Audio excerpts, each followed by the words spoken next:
In progress. Assalamualaikum warahmatullahi wabarakatuh.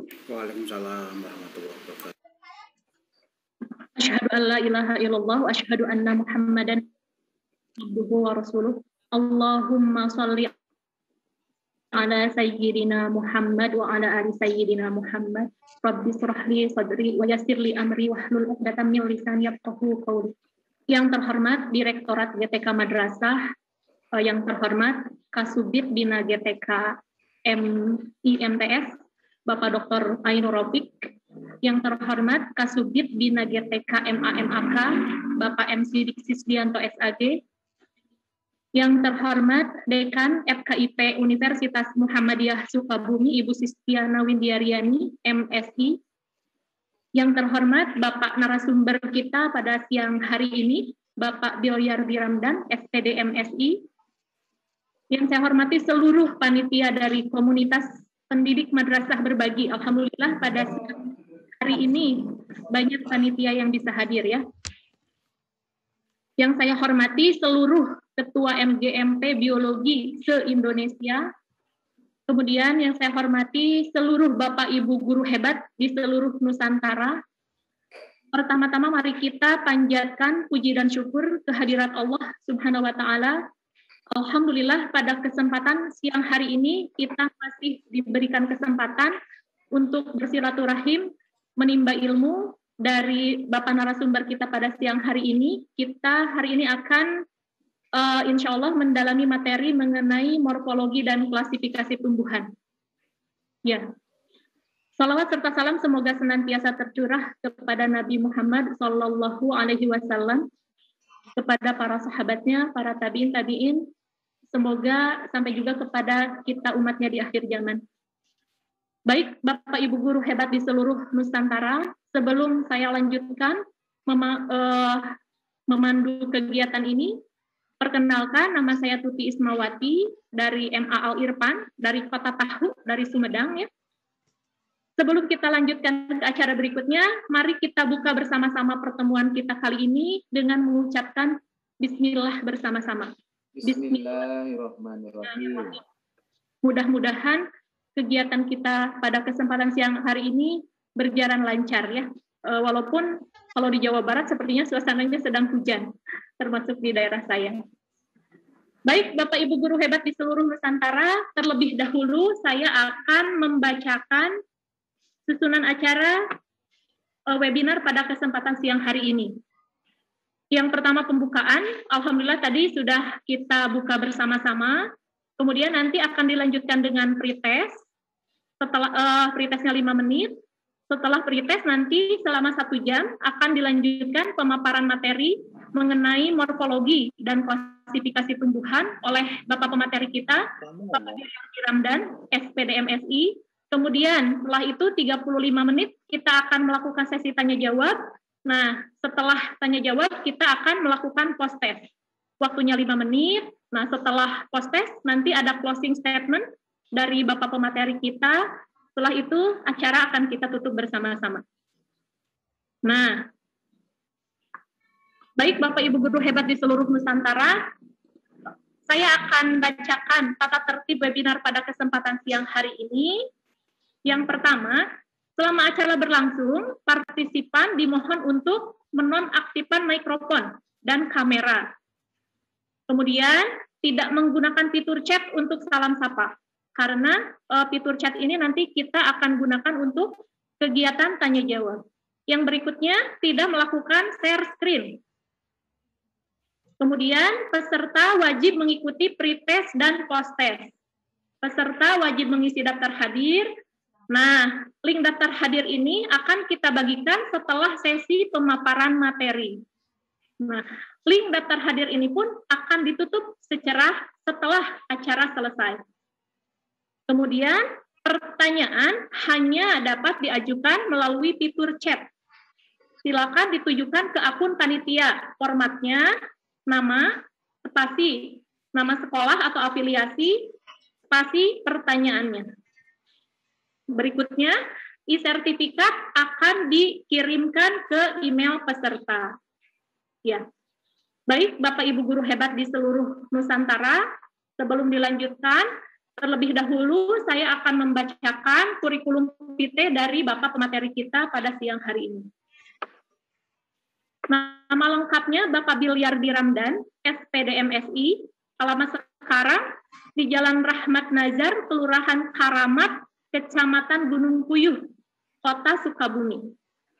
Untuk nomor handphone mungkin nanti bisa menghubungi panitia. Statusnya sudah menikah.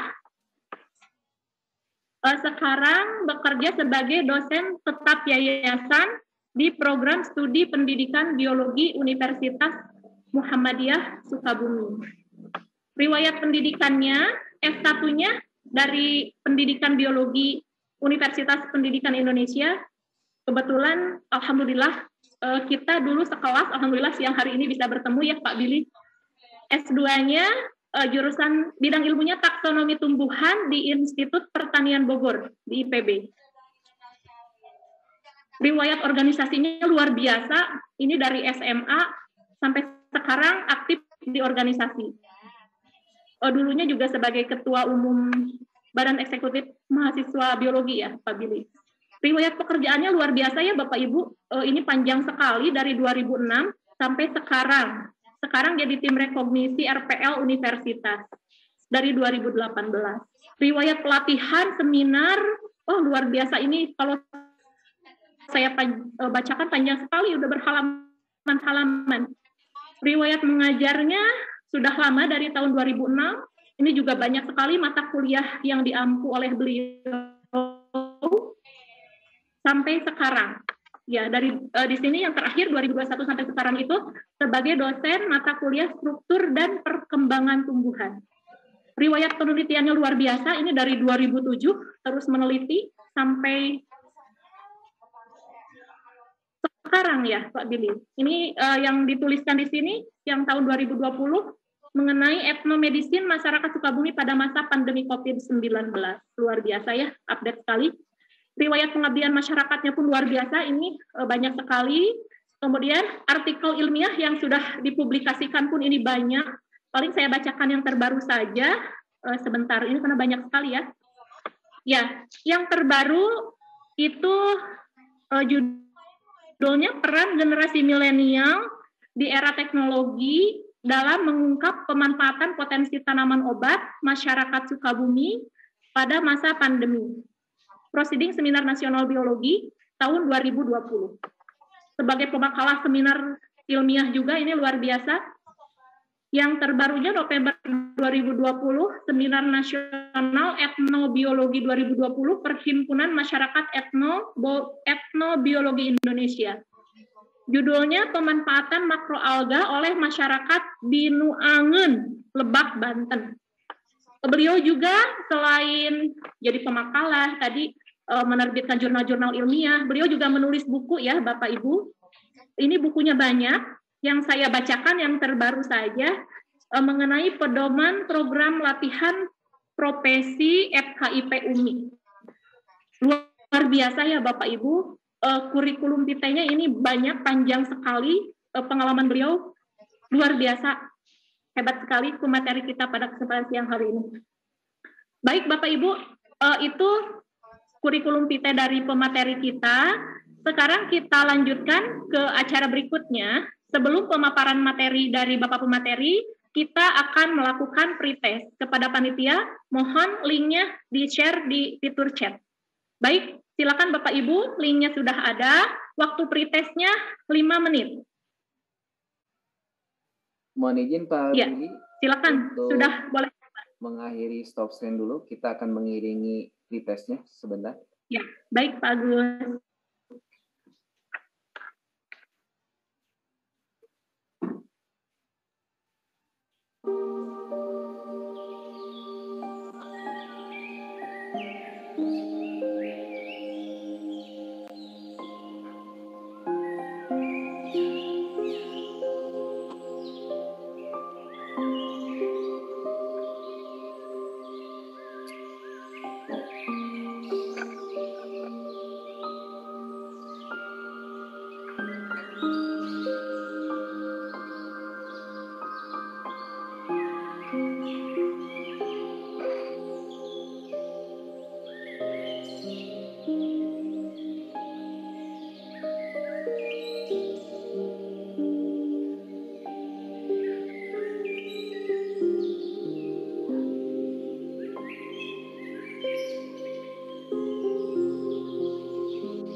Menit lagi.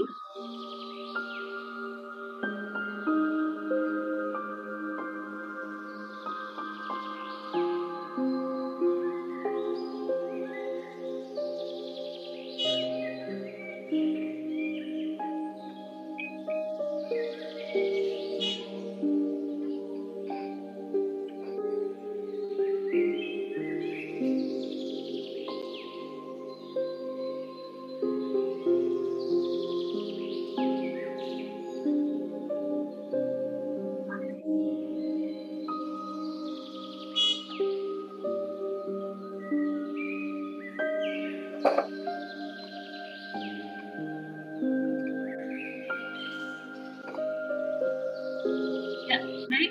Bapak Ibu, waktunya sudah habis. Ya, alhamdulillah kita sudah melakukan pretest ya. Nah, sekarang kita akan lanjutkan, kita simak, kita siapkan telinga, pikiran, jiwa raga ya untuk menyimak pemaparan materi dari pemateri kita, Bapak Bilyardi Ramdan, SPD MSI, mengenai morfologi dan klasifikasi tumbuhan. Kepada Bapak pemateri, saya persilahkan. Silakan Bapak.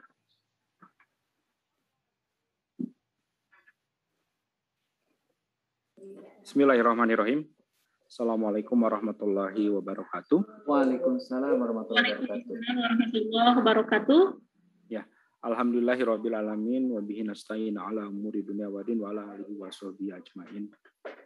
Alhamdulillah kita sekarang bisa bersilaturahmi maya lagi ya Bapak Ibu hebat di Indonesia, seluruh Indonesia, dan alhamdulillah juga hari ini saya bisa reunian daring ya. Kebetulan dengan di moderator ini ya satu kelas dulu, termasuk juga dengan Pak Hendra ya, Pak Hendra juga sama satu kelas, bahkan satu kosan dulu dengan Pak Hendra.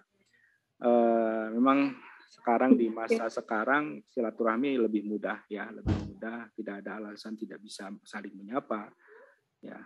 Dan mudah-mudahan kita saling mendoakan juga senantiasa dalam keadaan sehat semua.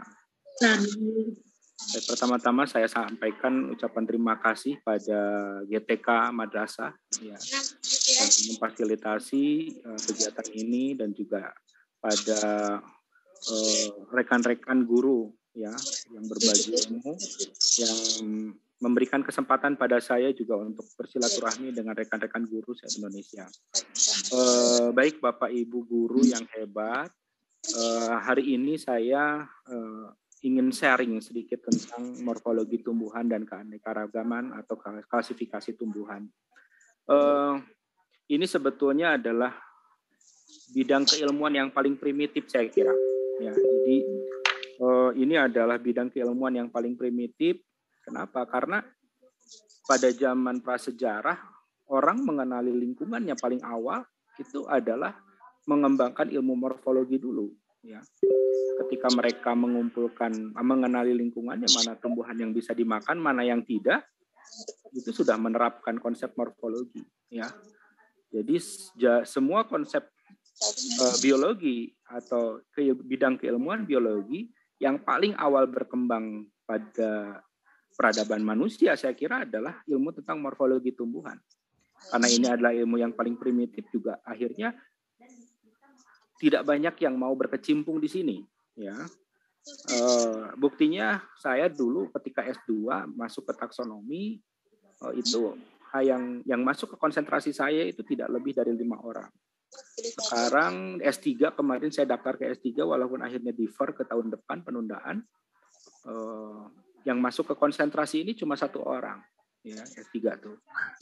Di Indonesia pun tidak banyak yang mengembangkan ini. Sekarang lebih beralih ke bioteknologi. Namun sebelum kita masuk ke sini, kita coba merefleksikan diri.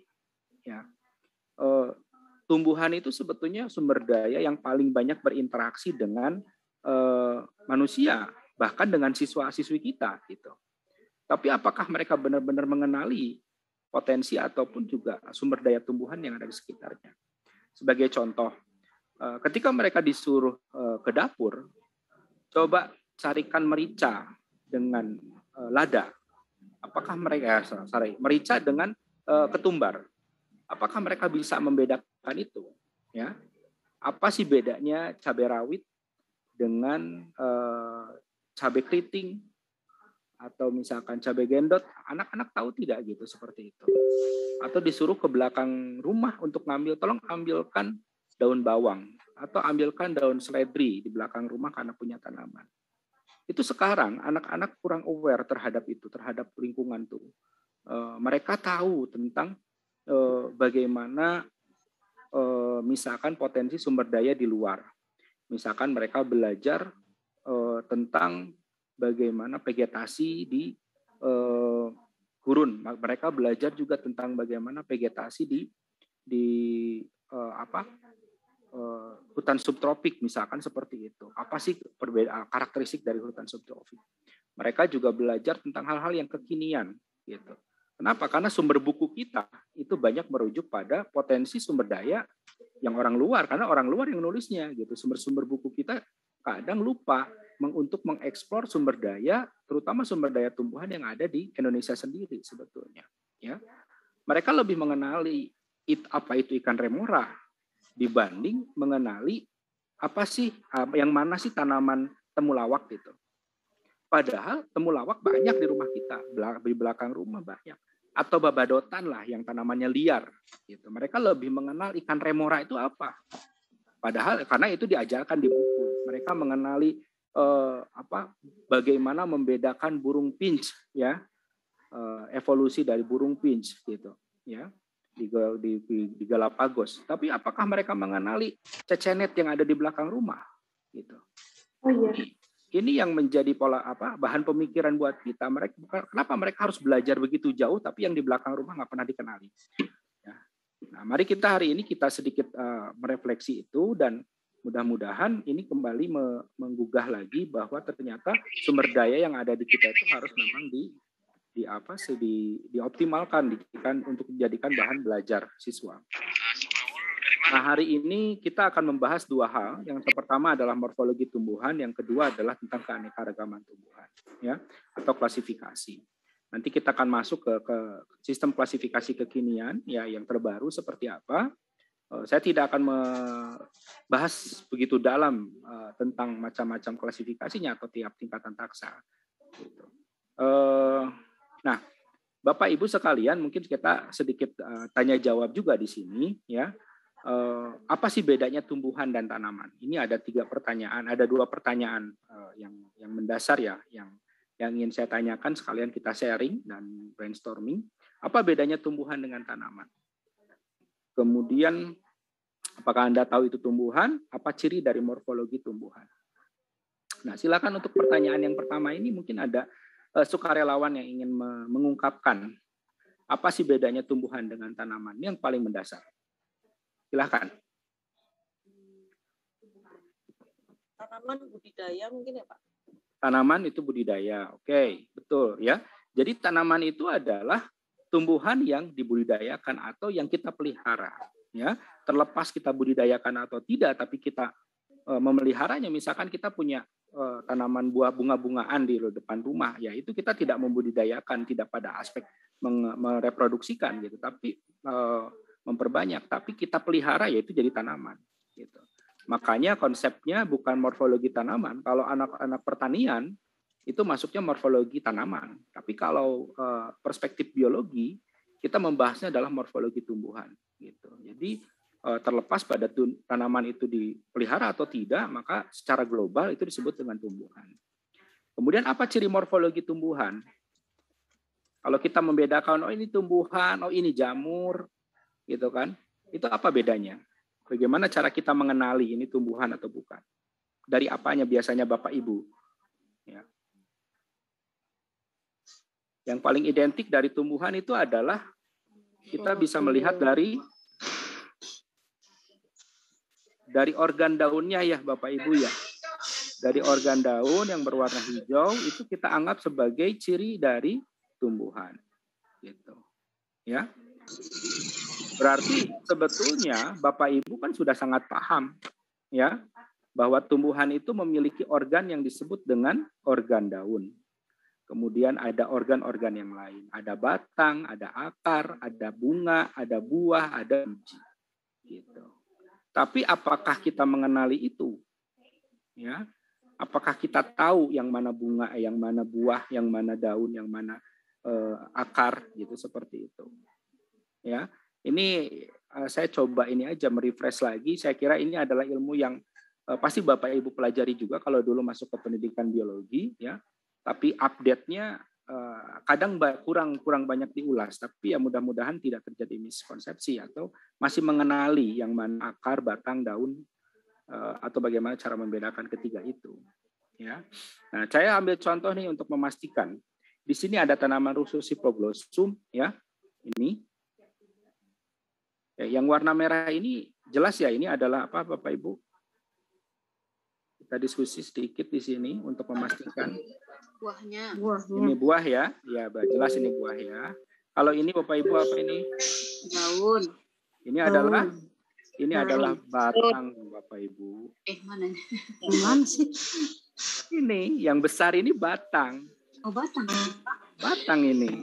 Daunnya yang kecil ini. Nah, ini yang daunnya. Daunnya. Gitu ya. Jangan sampai tertipu penglihatan di dunia ya Bu ya, sering mengecoh jelas ya. Sesuatu yang di dunia itu banyak mengecohnya. Ini adalah daun. Ini daun. Ini batang. Gitu. Ya. Ini yang juga harus dipahami. Alhamdulillah berarti untuk ini buah bisa dibedakan ya, tapi batang ternyata agak membuat semu atau membuat jadi terkecoh Bapak Ibu. Ini adalah batang, ini daun. Oke, ini saya kira ini sangat lebih jelas buat Bapak Ibu, apalagi buat ibu-ibu ya. Ini adalah tanaman wortel ya, Daucus carota. Ini salah satu jenis komoditas yang sukses dilakukan domestikasi atau pemuliaan. Karena dulu ini tanaman yang nggak bisa dimakan sebetulnya.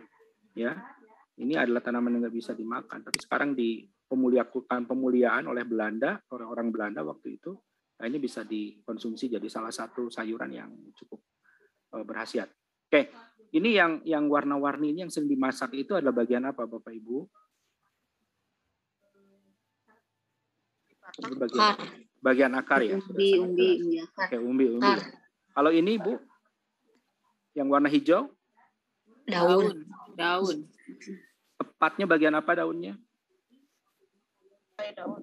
Bagian tangkai. Tangkai daun atau tangkainya. Batangnya mana, Bu? Batangnya di bawah tangkai daun. Nah, di sini ada kecil ya, ada kecil sekali ya.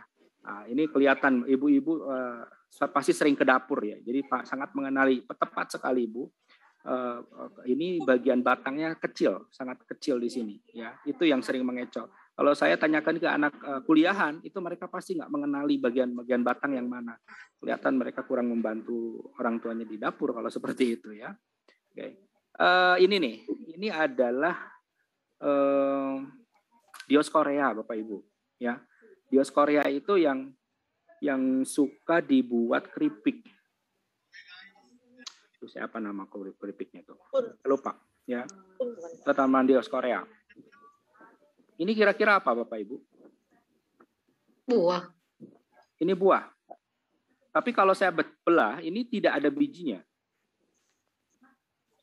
Ini dalam kondisi normal ya, bukan hasil dari bioteknologi.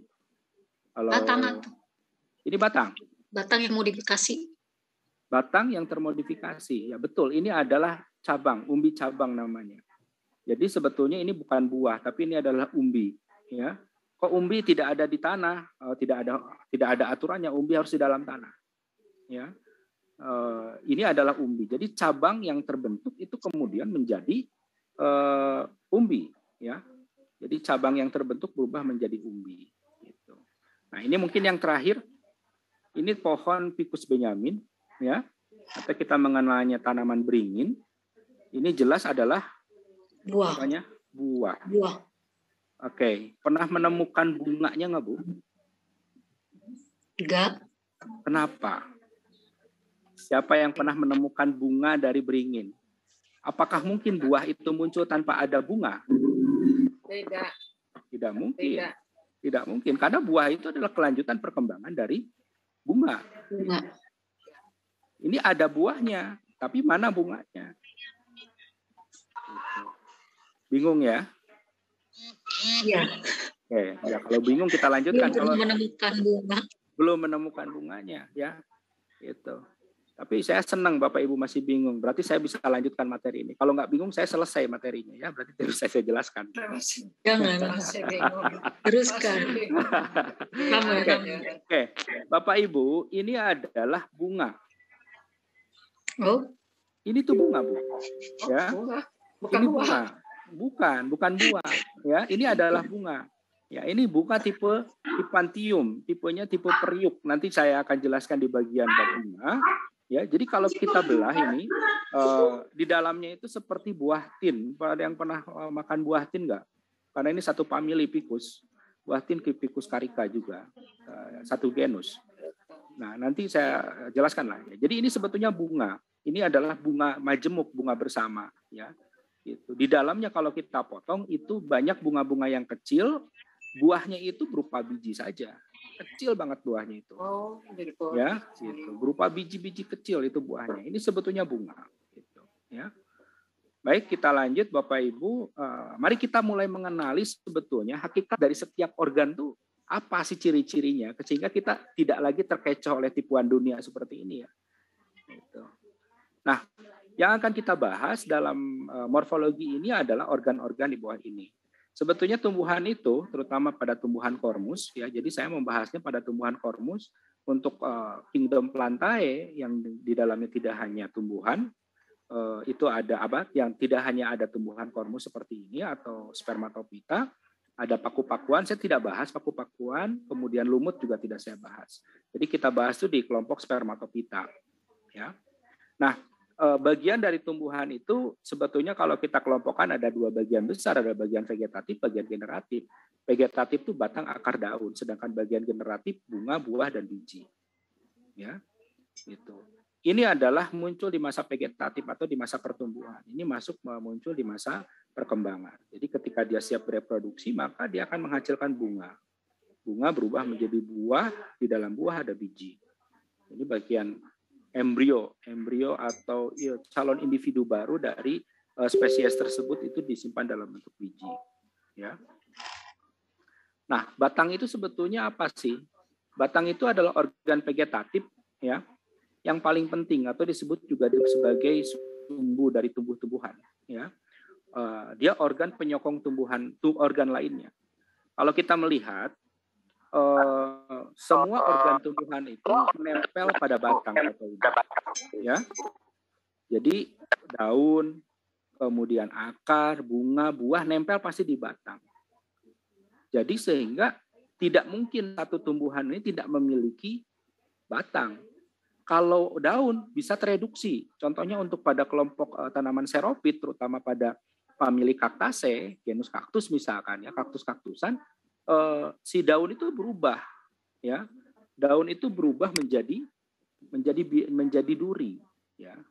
Jadi mereka mengecil kemudian berubah, termodifikasi secara keseluruhan, berubah, hilang, dikatakan hilang si daun itu, ya. Karena itu untuk menyesuaikan dengan tempat hidupnya yang kering. Ada juga yang tumbuhan itu tidak memiliki akar, tapi dia akhirnya bisa membentuk akar baru, ya. Tapi kalau tidak memiliki batang itu tidak bisa karena semua organ tumbuh-tumbuhan itu menempel di batang. Ya, sekecil apapun harus tetap ada. Contohnya pada kelompok tadi Daucus carota ya, famili Apiaceae itu mau tidak mau tetap harus ada batang walaupun batangnya kecil. Ya, karena dia merupakan organ utama sumbu tumbuh-tumbuhan itu. Ya. Kemudian batang juga memiliki perluasan atau memiliki percabangan. Kenapa batang perlu bercabang? Karena untuk memperluas bidang asimilasi agar daun bisa mendapatkan sinar matahari secara keseluruhan, secara maksimal. Ya. Batang juga sebagai jalan transportasi, tempat penimbunan cadangan makanan. Nah, itu. Nah, kemudian ini kata kunci ketika kita ingin melihat satu organ, apakah ini dikatakan batang atau daun. Seperti tadi pada Ursus hypoglosum banyak yang terkecoh. Batang itu prinsipnya memiliki buku dan memiliki ruas. Ya. Prinsip batang itu memiliki buku dan ruas. Daun dan tunas itu menempel pada buku. Tunas akan berkembang menjadi percabangan. Ya, itu prinsipnya. Jadi kalau misalkan kita melihat ada bagian tumbuh-tumbuhan yang ternyata ini dia menghasilkan bunga atau dia menghasilkan buah seperti Ursus hypoglosum. Berarti Ursus itu adalah batang, bukan daun. Walaupun bentuknya seperti daun, tapi karena dia memiliki karakter atau bersifat seperti batang, mengalami percabangan, menghasilkan tunas, menghasilkan bunga, maka mau tidak mau itu sebagai batang. Gitu. Ya, tidak bisa dianggap sebagai daun, walaupun bentuknya seperti daun. Jadi kata kuncinya itu bahwa batang itu memiliki buku dan ruas, ya, daun dan tunas aksilar disebutnya, atau tunas ketiak itu menempel pada buku. Ya, nah tunas ini akan akan bisa menjadi percabangan ketika tumbuh vegetatif atau ketika masuk fase generatif dia akan berkembang menjadi buah atau mungkin juga termodifikasi menjadi organ-organ yang lain nanti akan saya bahas mungkin di belakang. Nah batang tanaman itu kadang juga kita melihat menunjukkan beberapa karakter ya. Kita kadang melihat kekhasan. Ini saya pernah membahas sedikit tentang permukaan batang karena pada bab ini kadang-kadang siswa juga diminta untuk melakukan determinasi atau melakukan karakterisasi, memberikan deskripsi terhadap tumbuhan yang ditemui gitu atau yang ingin dipelajari ya.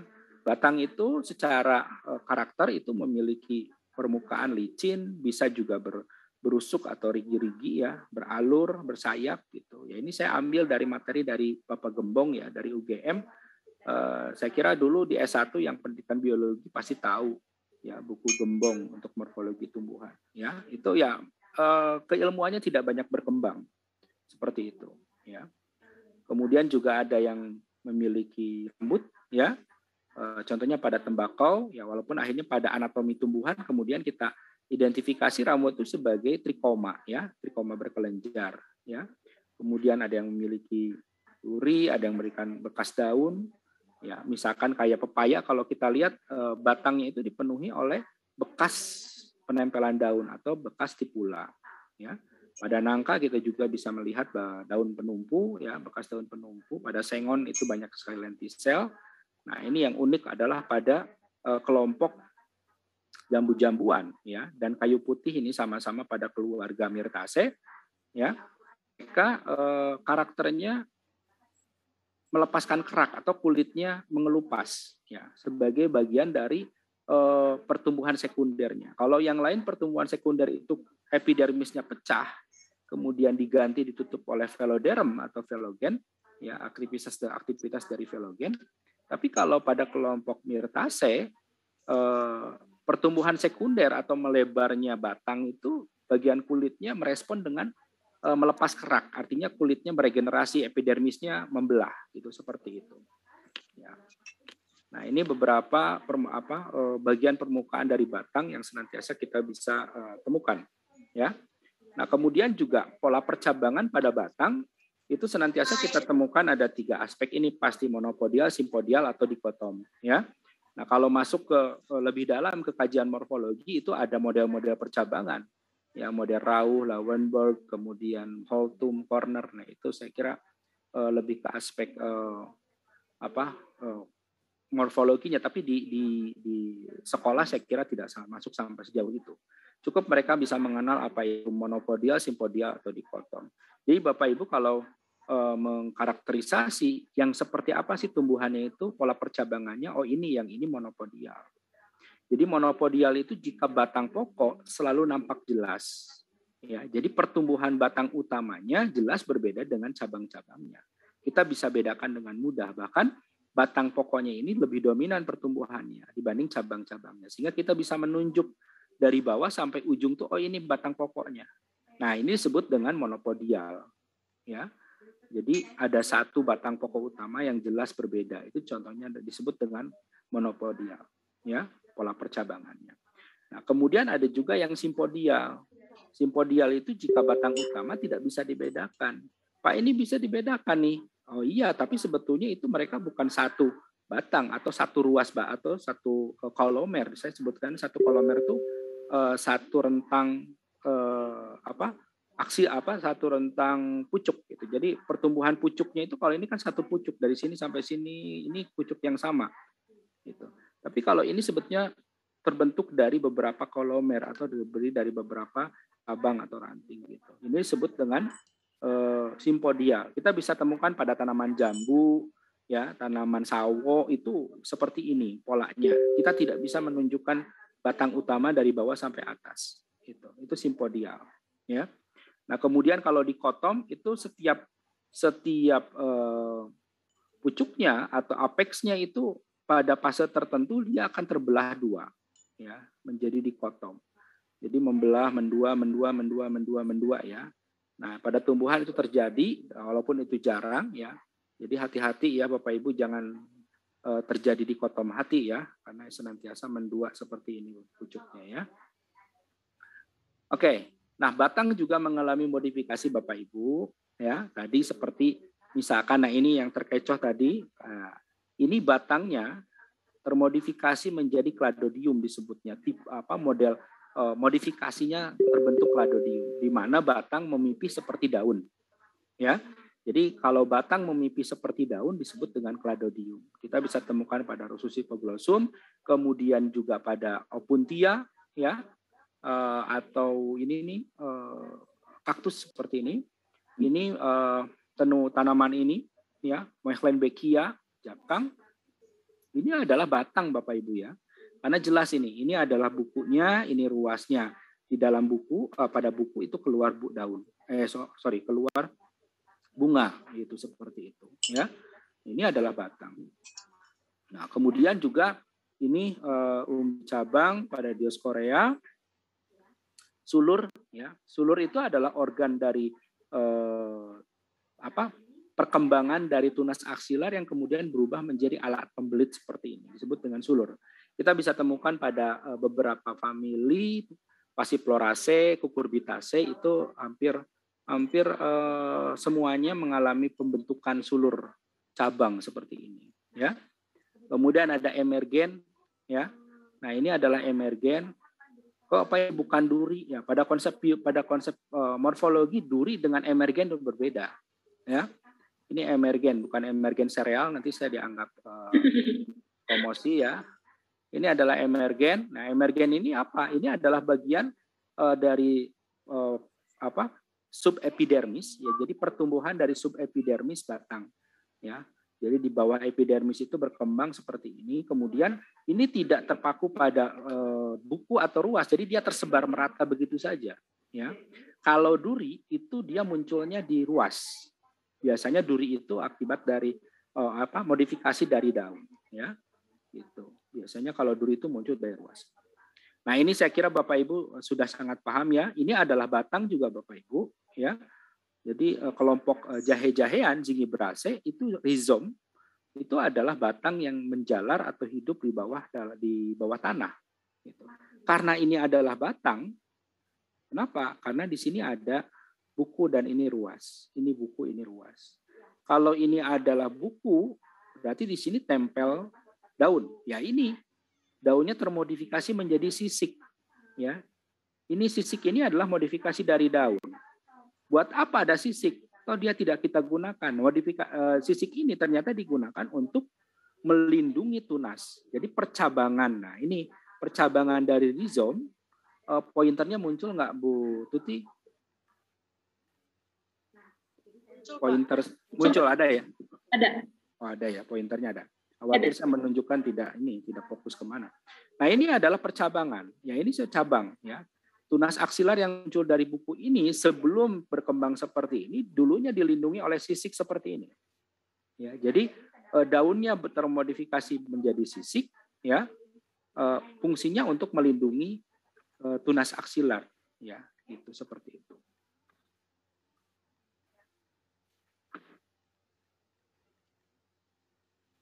Oke, selanjutnya adalah daun, ya. Nah, daun Bapak Ibu itu memiliki 3 bagian. Ada helai, ada tangkai, ada pelepah, ya.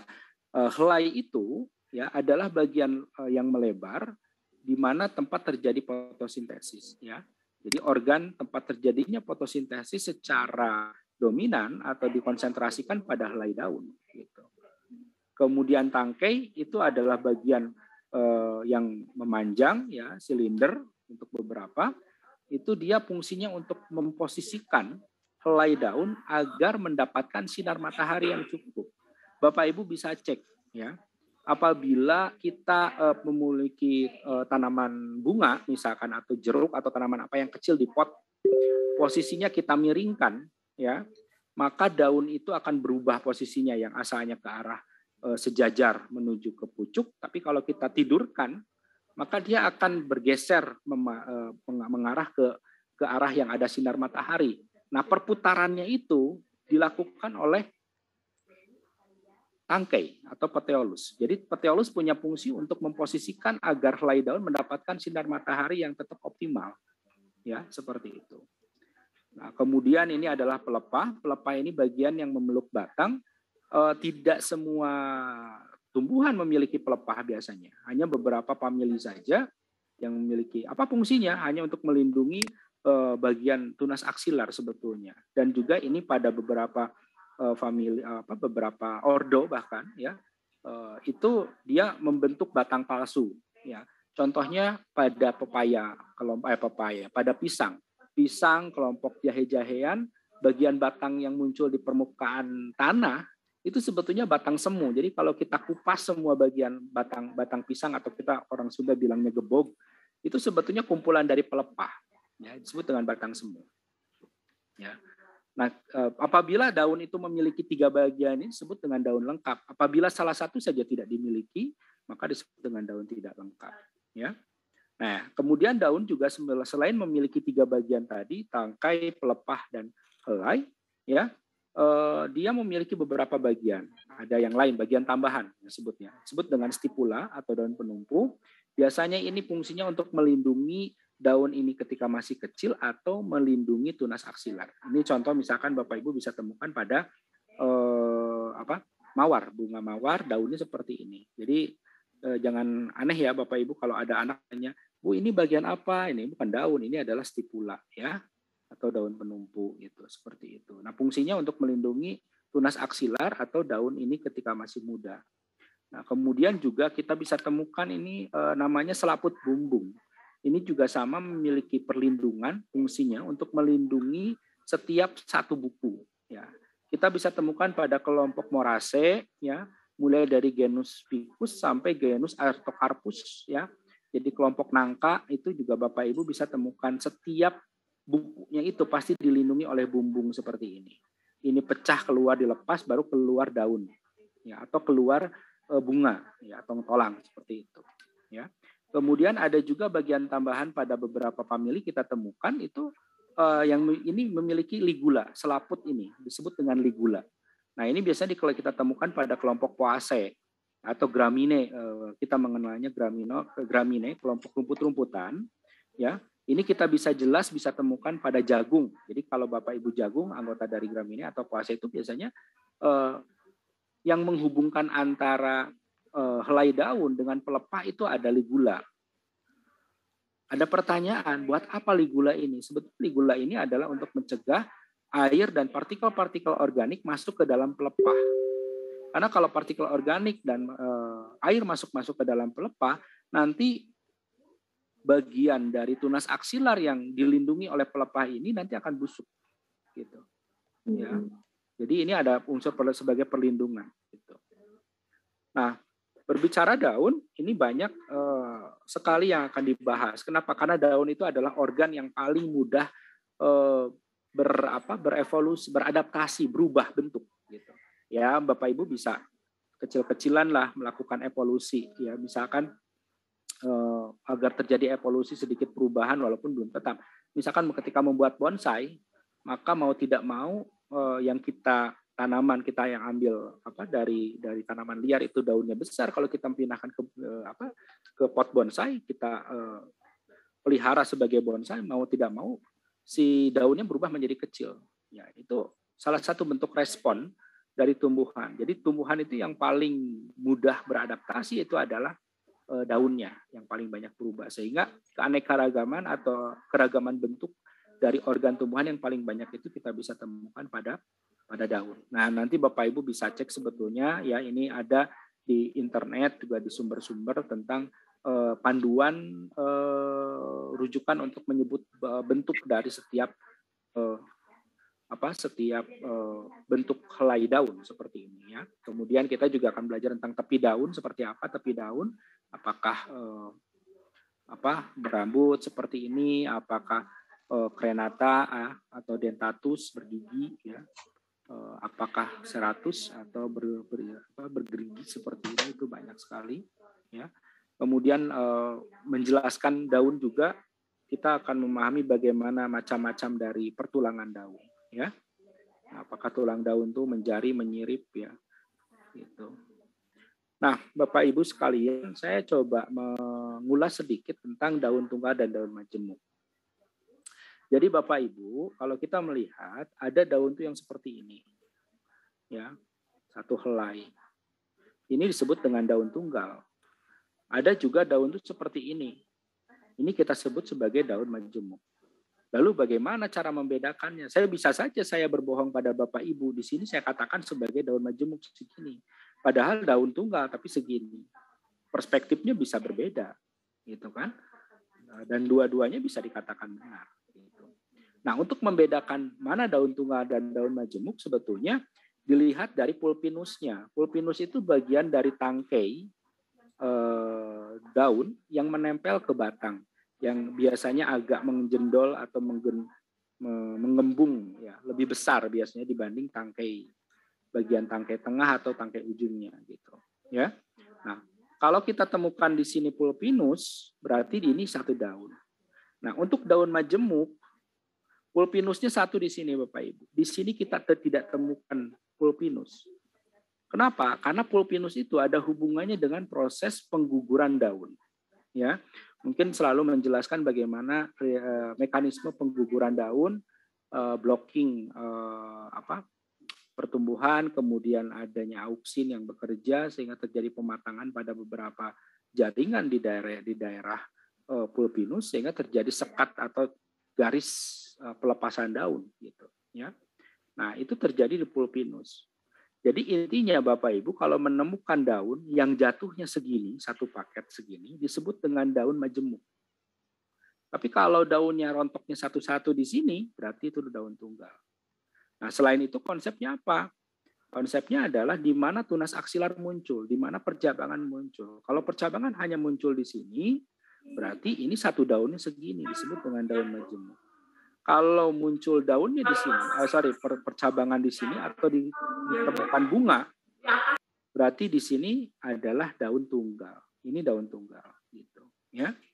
Jadi lihat posisi percabangan, lihat juga posisi pulpinus jatuhnya daun, itu akan menunjukkan apakah dia daun tunggal atau daun majemuk.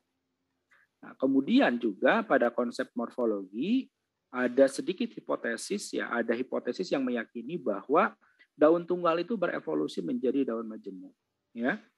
Bahwa kita bisa lihat adanya perubahan torehan atau perbedaan margin atau tepi daun yang hanya awalnya torehannya dangkal, torehannya setengah, kemudian torehannya menjadi dalam seperti ini. Ya.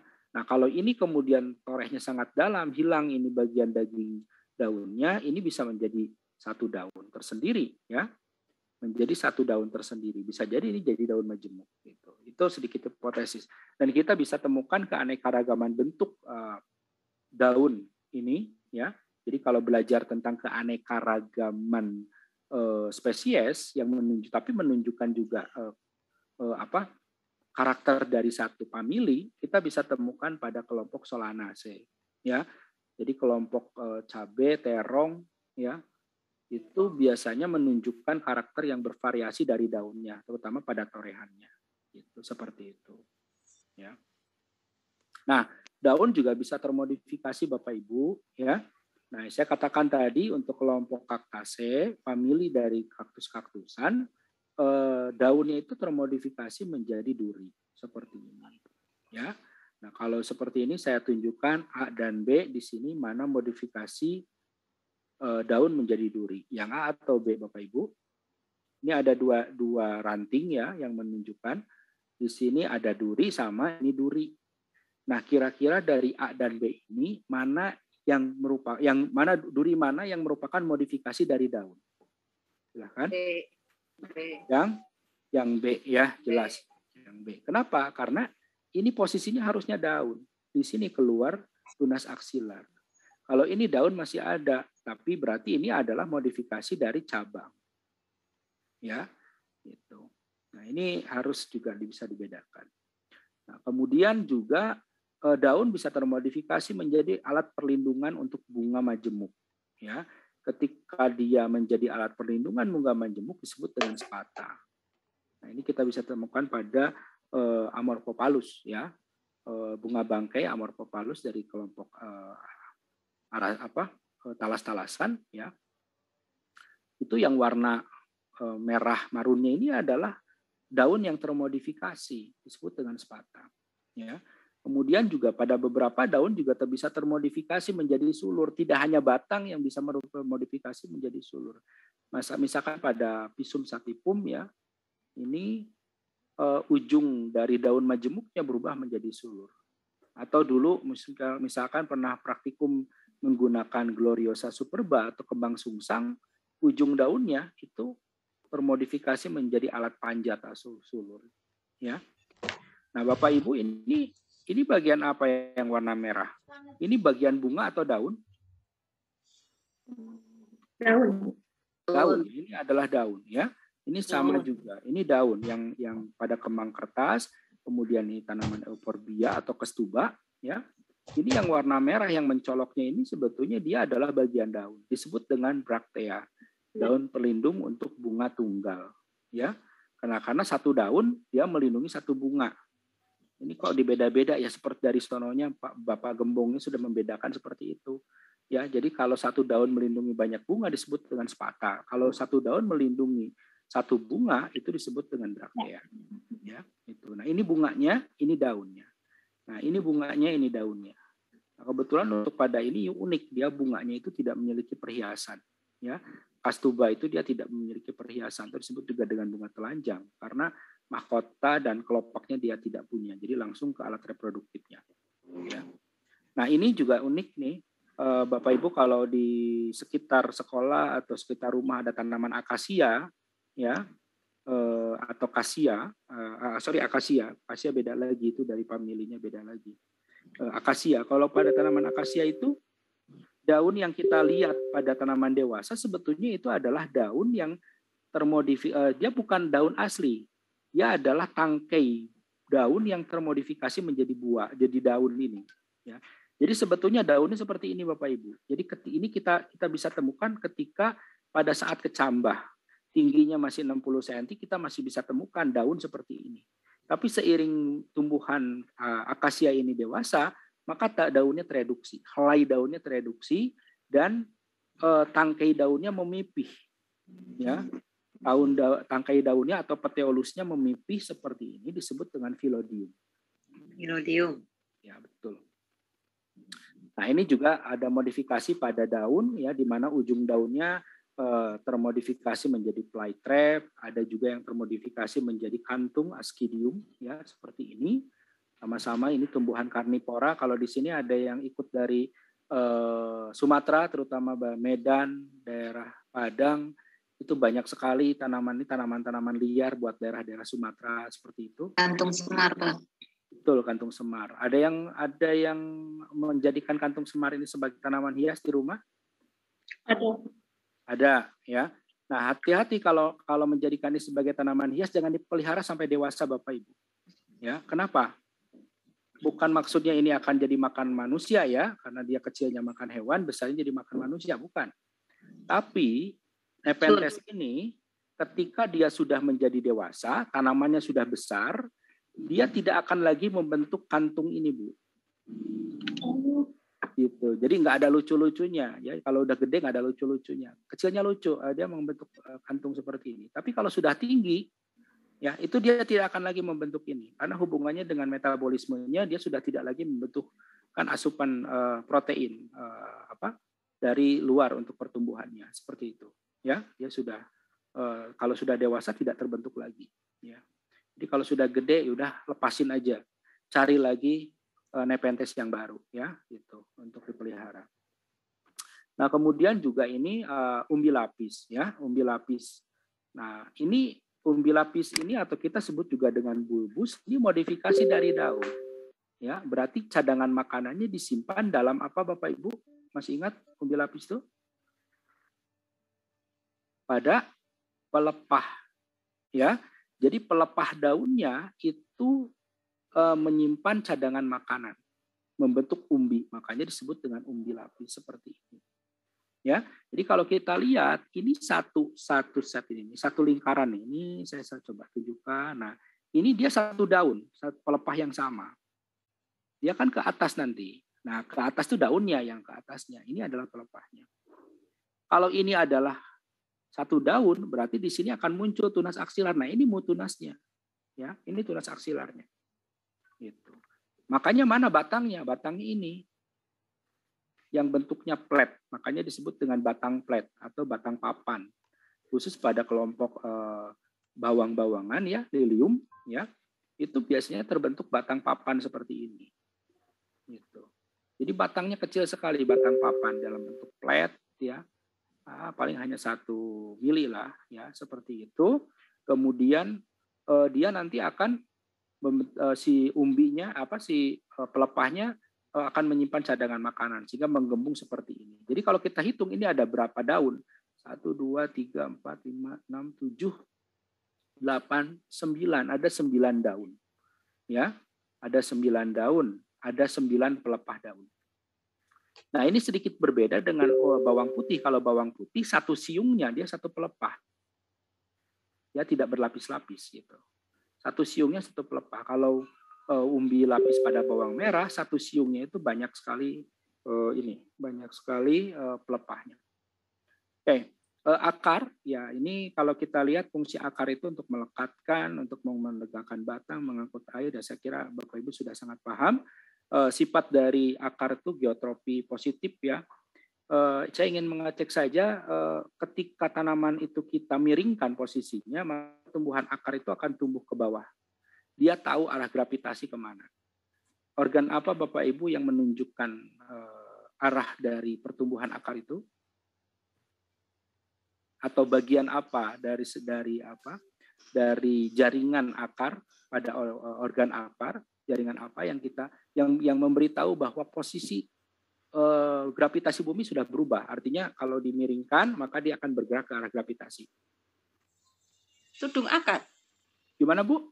Tudung akar. Tudung. Nah, betul, di dalam tudung akar itu ada Bu, satu jaringan Bu. Namanya sel.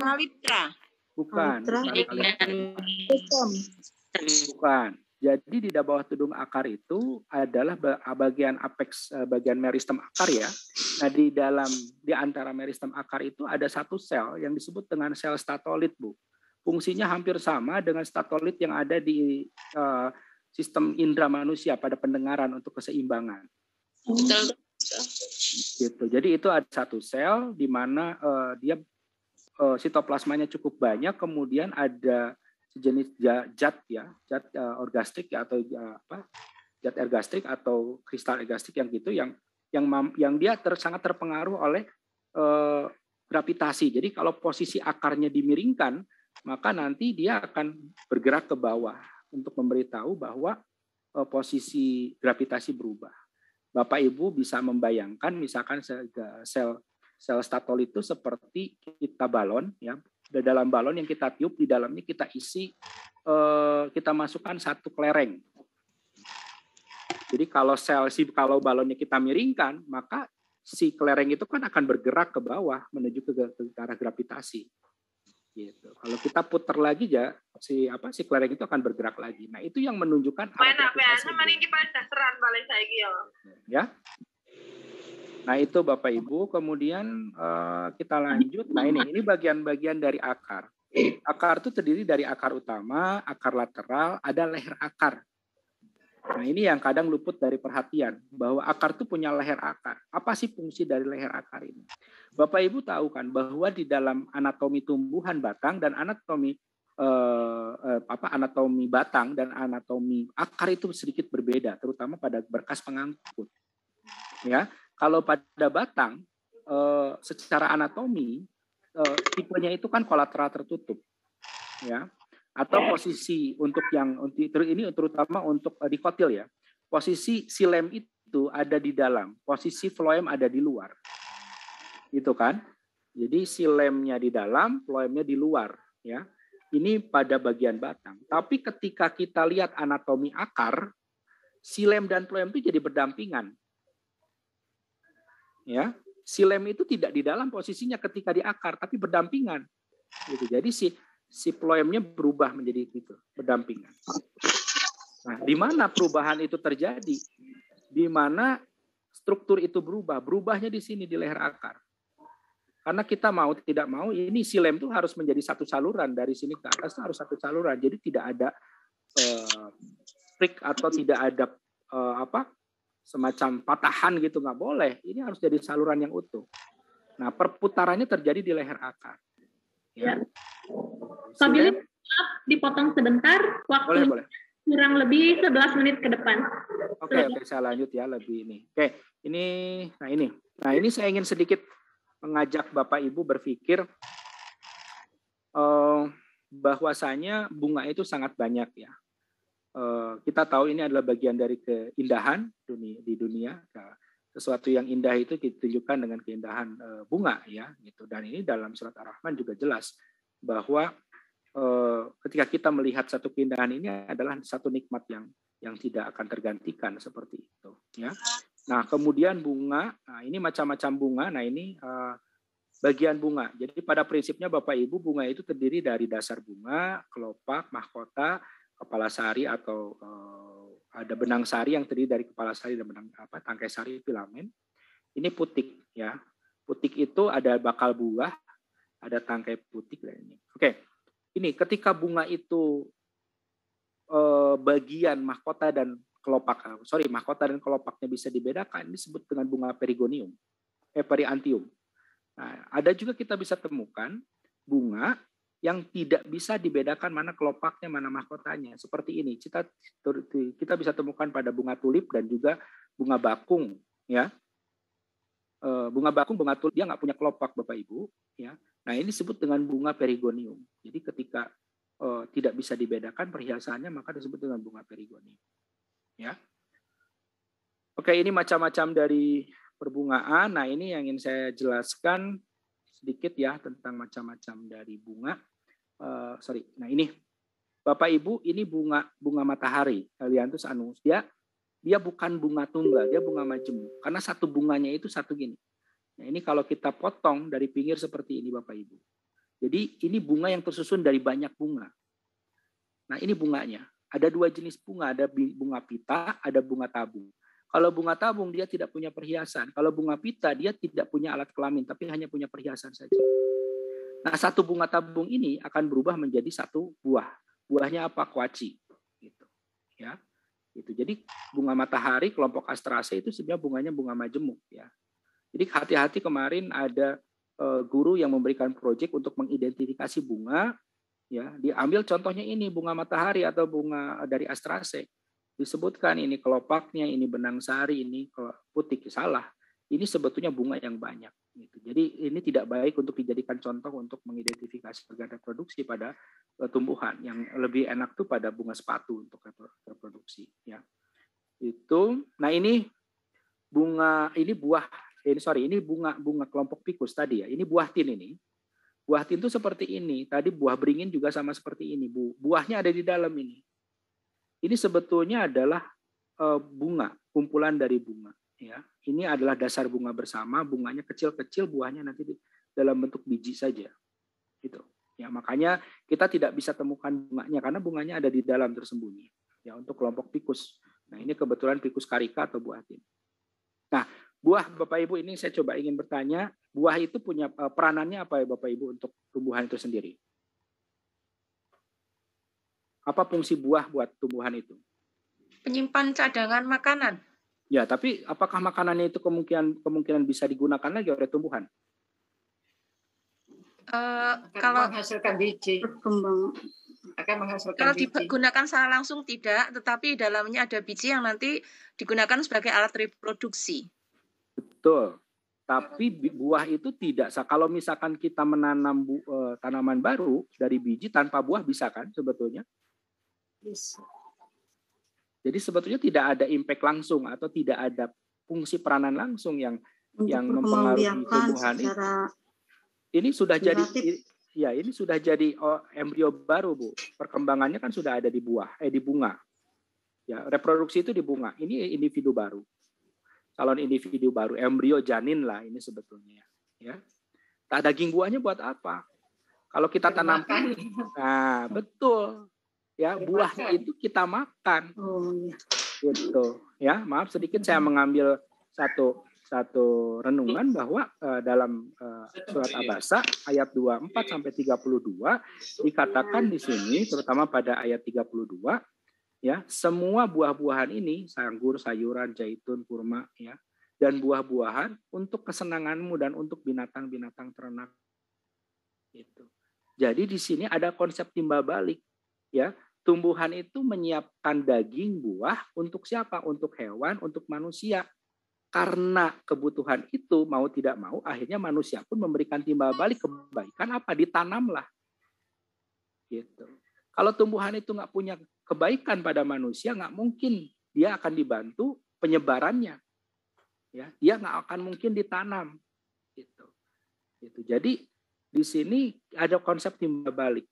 Siapa yang berbuat kebaikan maka akan berbalas kebaikan. Gitu. Ya, itu tidak ada sampai sekarang penjelasannya apa keuntungan buah atau daging buah bagi tumbuhan itu sendiri, nggak ada keuntungan langsungnya. Tapi konsepnya adalah konsep memberi. Ketika kita sudah memberi, maka akan mendapat kebaikan juga. Gitu. Nah, ini macam-macam buah, ya. Kita belajar ada buah semu, buah tunggal, buah ganda. Nanti bisa dibahas lagi. Oke, saya ingin sedikit masuk ke sini. Maaf, selalu terlena dengan waktu. Tentang keanekaragaman tumbuhan, ya, kingdom plantae. Bapak Ibu, sekarang konsep plantae itu agak sedikit dipersempit. Kalau dulu masuk beberapa kelompok alga masuk ke dalam kingdom botani atau tumbuhan, ya. Sekarang justru untuk beberapa alga masuk ke chromista, masuk ke dalam sedikit ke dalam protozoa ada yang beberapa, karena di dalam alga bersel satu itu jadi persilangan juga, silang pendapat juga apakah ini masuk ke protozoa atau ke chromista, ya. Kalau Panjai udah jelas ini dari Whittaker sudah dipecah dari dulu, ya, konsepnya itu.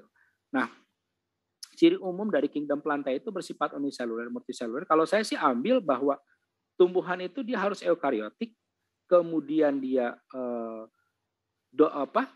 dia melakukan fotosintesis tapi dengan klorofil, jenis klorofil B yang dominan, ya. Karena ada beberapa jenis klorofil. Kemudian juga cadangan makanannya itu dari karbohidrat atau berupa karbohidrat atau turunannya, gitu. Karena kalau berupa minyak laminarin atau beberapa itu masuknya ke dalam chromista, gitu, seperti itu, ya. Nah, ini Bapak Ibu klasifikasi sistem klasifikasi kingdom plantae. Di sini plantae dibagi menjadi Bilipita dan Viridiplantae untuk subkingdomnya. Di dalamnya ada Glaucopita dan Rhodopita, ya. Nah, Chlorophyta atau alga hijau itu masuk ke dalam Virida plantae di sini, masuk ke Streptoplantae. Nah, di sini. Nah, ini semua di dalam ini Streptoplantae itu ada Charophyta. Charophyta itu alga alga perairan tawar yang tubuhnya itu seperti tumbuhan tingkat tinggi. Nanti kita bisa lihat. Kalau masih ingat ada Chara dan Nitella di kelompok alga alga hijau, ya. Kemudian ini adalah lumut tanduk, ya, lumut daun, dan ini lumut hati. Nah, ini disebut dengan plantae tak berpembuluh. Karena pembuluh angkutnya belum terbentuk, tidak ada trakea gitu. Nah, tapi kalau untuk ini kelompok paku-pakuan dan spermatopita disebut dengan plantae berpembuluh. Ini sistem klasifikasi 2015 Ruggiero. Ya. Nah, Glaucopita itu kelompok dia alga kecil dari kelompok alga cyano, beberapa kloro yang memiliki mitokondrianya yang memiliki ini nih plastidanya primitif. Jadi plastidanya masih sangat primitif. Itu disebut dengan Glaucopita. Rhodopita Bapak Ibu sudah tahu ini alga merah. Chloropita sudah tahu juga ya. Nah, untuk kelompok Viridae plantae ini adalah klad yang terdiri dari sekitar 450.000 sampai 500.000 spesies. Dia kebanyakan adalah ganggang hijau ya. Nah, kemudian Charopita ini ya, Charopita itu alga air tawar yang sebetulnya secara bentuknya sudah tidak berupa talus lagi, tapi seperti kormus, seperti ada batang dan daun. Ya, ini lumut tanduk, ya, lumut daun, lumut hati. Ya, nah masuk ke Tracheopita sebetulnya Bapak Ibu ini adalah kelompok paku-pakuan, ya, paku-pakuan. Ya, nah sedikit saya menjelaskan Bapak Ibu bahwa klasifikasi dari spermatopita itu sangat berkembang pesat. Dulu saya kuliah itu mengenal sistem klasifikasi Cronquist ya, tidak mengenal lagi istilah Gymnospermae, tapi namanya Pinopita.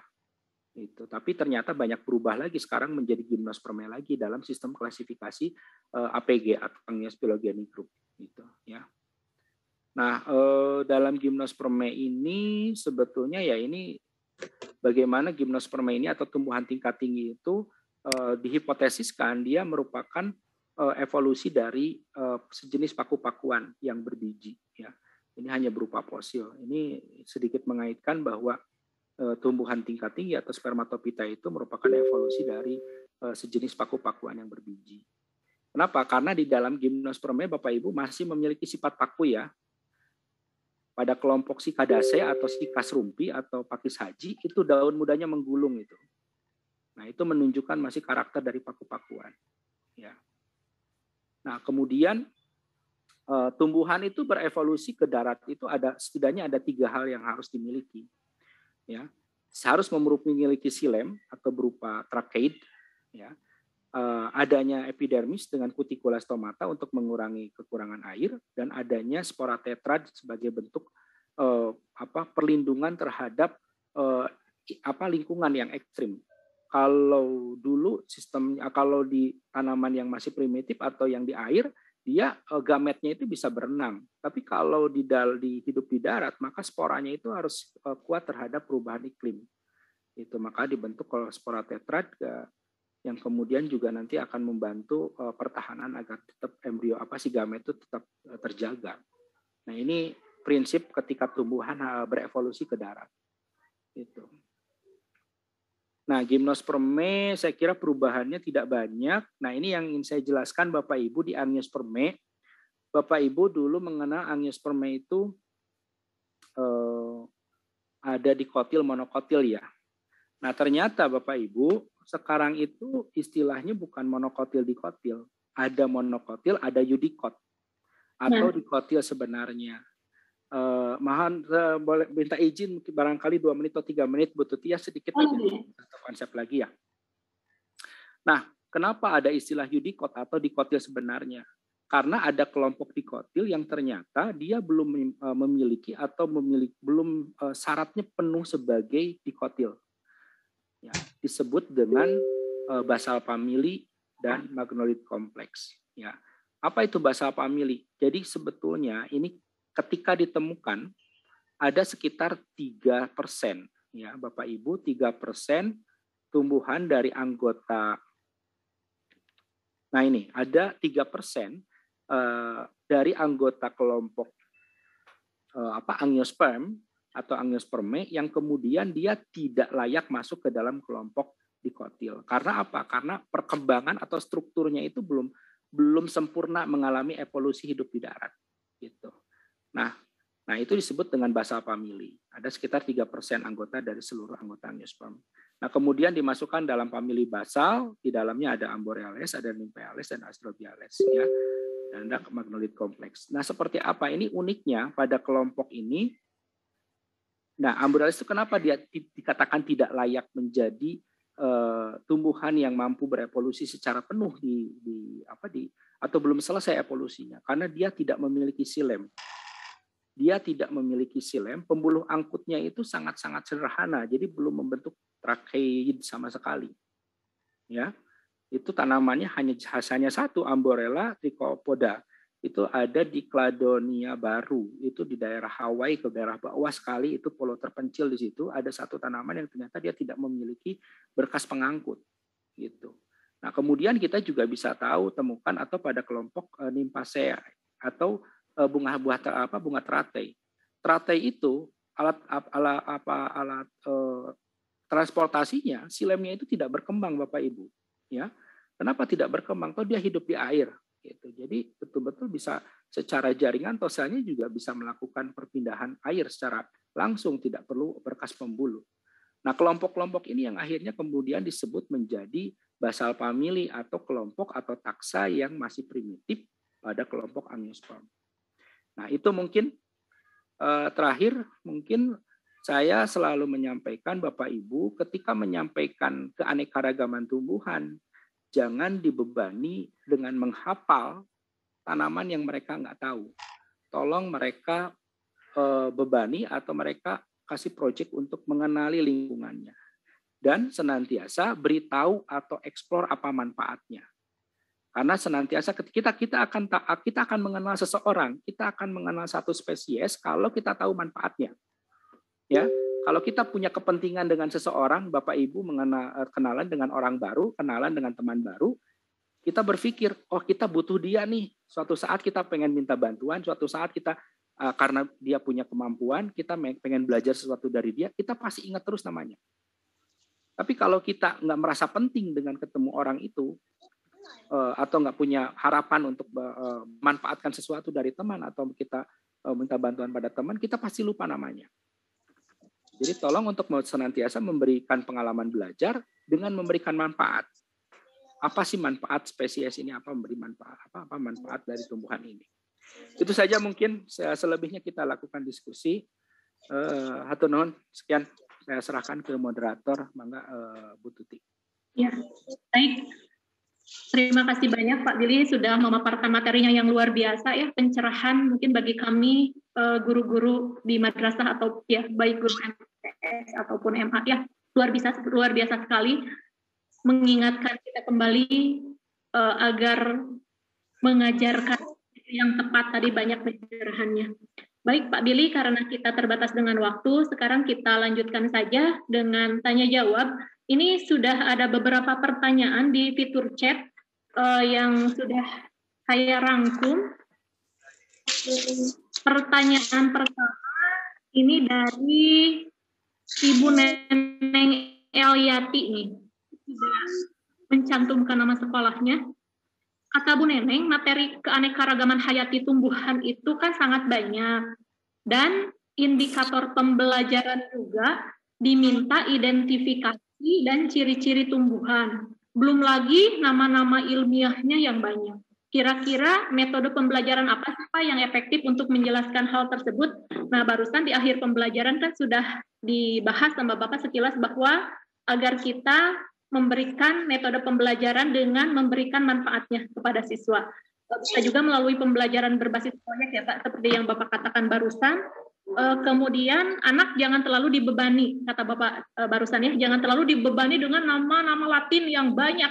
Jangankan siswanya, gurunya aja sangat banyak, mungkinnya tidak semuanya hafal.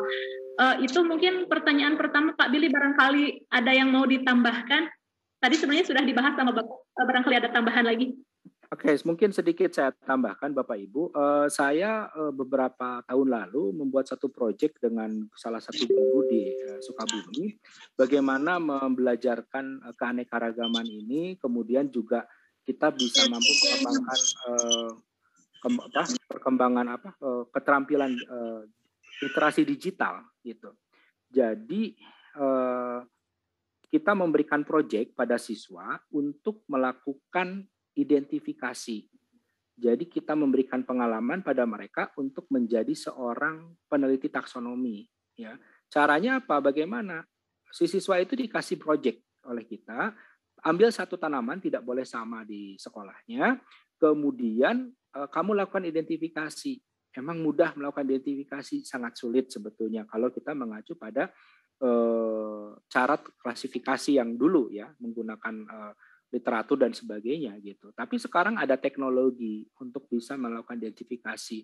Misalkan yang paling mudah adalah Google Lens. Google Lens itu bisa mengantarkan kita pada apa nama spesies ini. Penting sekali untuk menemukan nama spesies. Kenapa? Kalau nama spesies itu kita sudah temukan, itu menjadi kata kunci untuk membuka gerbang pengetahuan.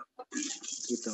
Jadi tahapannya setelah mereka belajar mencari satu tanaman, diidentifikasi menggunakan Google Lens. Setelah itu dicari tentang apa itu spesies itu, mulai dari asal usulnya dari mana, sebarannya di mana, kemudian deskripsinya apa, dan yang paling penting apa manfaatnya.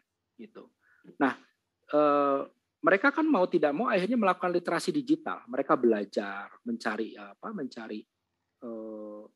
sumber-sumber pengetahuan di jurnal, di textbook, mungkin di textbook yang untuk kuliahan juga akhirnya dilahap sama siswa gitu. Nah, kemudian mereka menyusun satu deskripsi. Nah, kemudian deskripsi ini disusun berdasarkan bimbingan guru bahasa Indonesia. Ada materi tentang deskripsi ilmiah kalau tidak salah bahasa Indonesia. Dibuat jadi satu laporan tentang profil tumbuhan tersebut. Nah, profil tumbuhan tersebut kemudian di-upload dalam situs atau di dalam media sosial mereka, bisa di IG, bisa di Facebook atau di Twitter misalkan seperti itu. Atau kalau di SMA 2 kita bikin basis data. Jadi sekolahnya itu web sekolahnya menyimpan hasil dari deskripsi tanaman yang sudah dibuat oleh anak tersebut. Nah, setelah itu di-input, linknya itu di-copy, dibuat barcode QR. Di linknya dibuat barcode QR, kemudian barcode QR itu kita tempel di tanaman tersebut.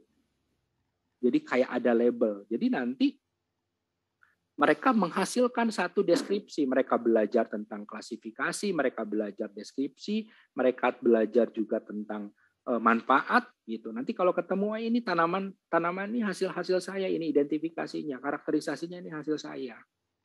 Nah, kemudian tahun depannya itu dilakukan untuk pembelajaran berikutnya di adik tingkat. Yang kedua itu bukan melakukan karakterisasi dan identifikasi, tapi lakukan revisi. Adik tingkatnya scan barcode QR, kemudian mereka menelaah apa kekurangan, apa kesalahan yang ada pada teks atau deskripsi yang dibuat oleh kakak tingkatnya itu. Gitu. Mereka kan akan cari literatur lagi, belajar lagi seperti itu. Sehingga mereka mengenali lingkungannya. Oh, ini ada tanaman misalkan cecenet, fungsinya apa, kemudian manfaatnya apa. Gitu. Oh, ini ada tanaman misalkan jahe hitam. Oh, ini ada tanaman misalkan sembung. Oh, ini misalkan ada tanaman misalkan ki hujan. Apa sih manfaatnya? Apa potensinya? Apa kandungan kimianya? Ini juga akhirnya kemarin juga berkolaborasi dengan guru kimia, mempelajari tentang, jadi barcode itu digunakan sebagai sumber belajar tentang senyawa-senyawa alam, gitu, seperti itu. Nah, itu mungkin, dan kemarin alhamdulillah dengan metode seperti itu saya buat menjadi programnya namanya saya ILIPS ya, Internet Plans Literasi ILIPS kalau nggak salah, Internet Plan Literasi ya gitu. Jadi itu kemudian menjadi proyek untuk sekolah, dan sekolahnya alhamdulillah menjadi juara 1 sekolah literasi. Luar biasa ya. Nah, itu paling salah satu percontohan bagaimana mengadakan atau mengajak anak untuk berproyek, tapi secara tidak langsung juga membelajarkan identifikasi, melakukan literasi digital, ya. Gitu. Itu paling. Ya, baik. Ya, luar biasa sekali ya pencerahan bagi kita. Mari kita coba terapkan di sekolah kita. Tadi menggunakan Google Lens dan tahapan selanjutnya. Baik, Pak Billy, ini ada pertanyaan lagi dari Ibu Retno Hestuningtias dari SMA Negeri CMBBS. Apa perbedaan gabus dengan Cambium gabus? apakah tumbuh dari jaringan yang sama atau hasil diferensiasi? Itu katanya. Terima kasih. Oke. Jadi Bapak Ibu ini masuk ke anatomi ya sebetulnya ya. Oke, saya udah lama nggak ngajar anatomi, tapi mudah-mudahan masih ada konsep atau logikanya. Gabus itu bisa kita temukan pada bagian tengah empulur, ya. Bagian silem yang paling tengah itu bisa kita temukan ada beberapa jaringan gabus, gitu. Dan ini biasanya untuk mengisi jaringan yang masih muda. Jadi bagian empulur, bagian silem yang paling tengah pada batang yang masih muda itu biasanya diisi oleh jaringan gabus. Semakin tua nanti akan terdesak, akhirnya penuh oleh silem, ya. Oleh jaringan silem. Nah, biasanya gabus ini sedikit berbeda gitu dengan gabus yang ada di veloderm. Ya, kalau veloderm itu ada di bagian epidermis. Ya, ketika epidermis itu pecah, maka jaringan pecah dari hasil robekan dari epidermis itu kemudian terbentuk velum. Ya, velum itu yang ngebentuknya apa? Jaringan veloderm. Ya. Velogen. Nah, jaringan velogen itu kemudian nanti membentuk jaringan gabus yang sangat tipis sekali sebetulnya. Kalau secara anatomi itu mungkin sama, ya, strukturnya sama, tapi dari perkembangan yang berbeda, Bu. Gitu. Kalau veloderm itu dari pertumbuhan sekunder sebetulnya, tapi kalau jaringan gabus yang ada di tengah empulur itu sebetulnya dari pertumbuhan primer, ya, dari meristem primer yang ada di pucuk gitu. Itu Bu mungkin. Ya, baik. Kemudian ini Bapak ada pertanyaan lagi dari Ibu Ade Ina, Mandua Kota Bandung. Tadi di slide Bapak bahas mengenai buah beringin ya, yang seperti buah tin. Ini pertanyaannya, kalau bunganya di dalam seperti buah tin, bagaimana bereproduksinya? Oke.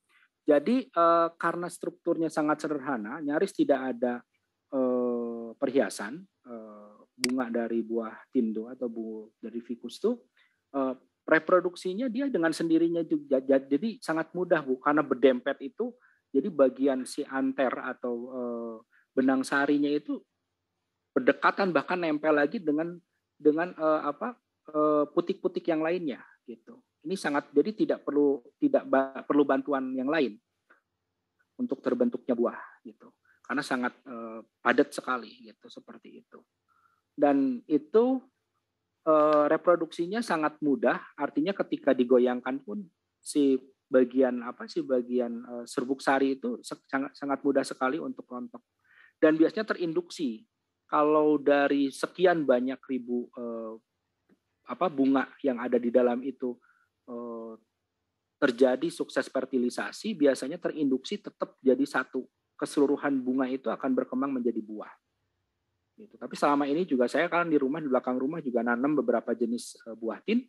Itu kalau saya coba makan bijinya tetap banyak. Saya kira jadi fertilisasinya pun optimal, banyak terjadi. Tidak hanya terbentuk satu biji. Bijinya kecil sekali, kayak biji kecil banget.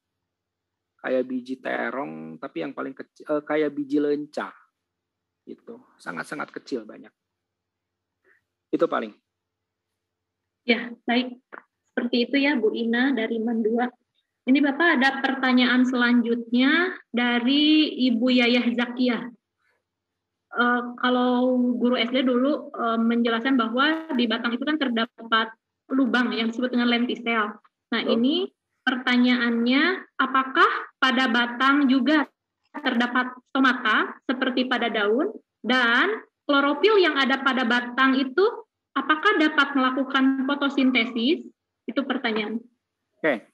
Jadi kalau pada batang itu tidak punya stomata Bapak Ibu ya. Justru fungsinya itu digantikan oleh lentisel. Tapi mekanismenya berbeda. Kalau lentisel, kalau stomata bisa membuka menutup dengan mudah dengan mekanisme perubahan tekanan turgor pada sel tetangga atau sel stomatanya sebetulnya. Itu bisa mudah mekanismenya diatur oleh kelembaban dan sebagainya dan tekanan turgor dari jaringan daun. Nah, keberadaan lentisel sebetulnya membantu stomata. Bapak Ibu bayangkan kalau misalkan tumbuhan tidak punya stomata, kita habiskan semua daunnya gimana dia cara ngambil CO2 gitu.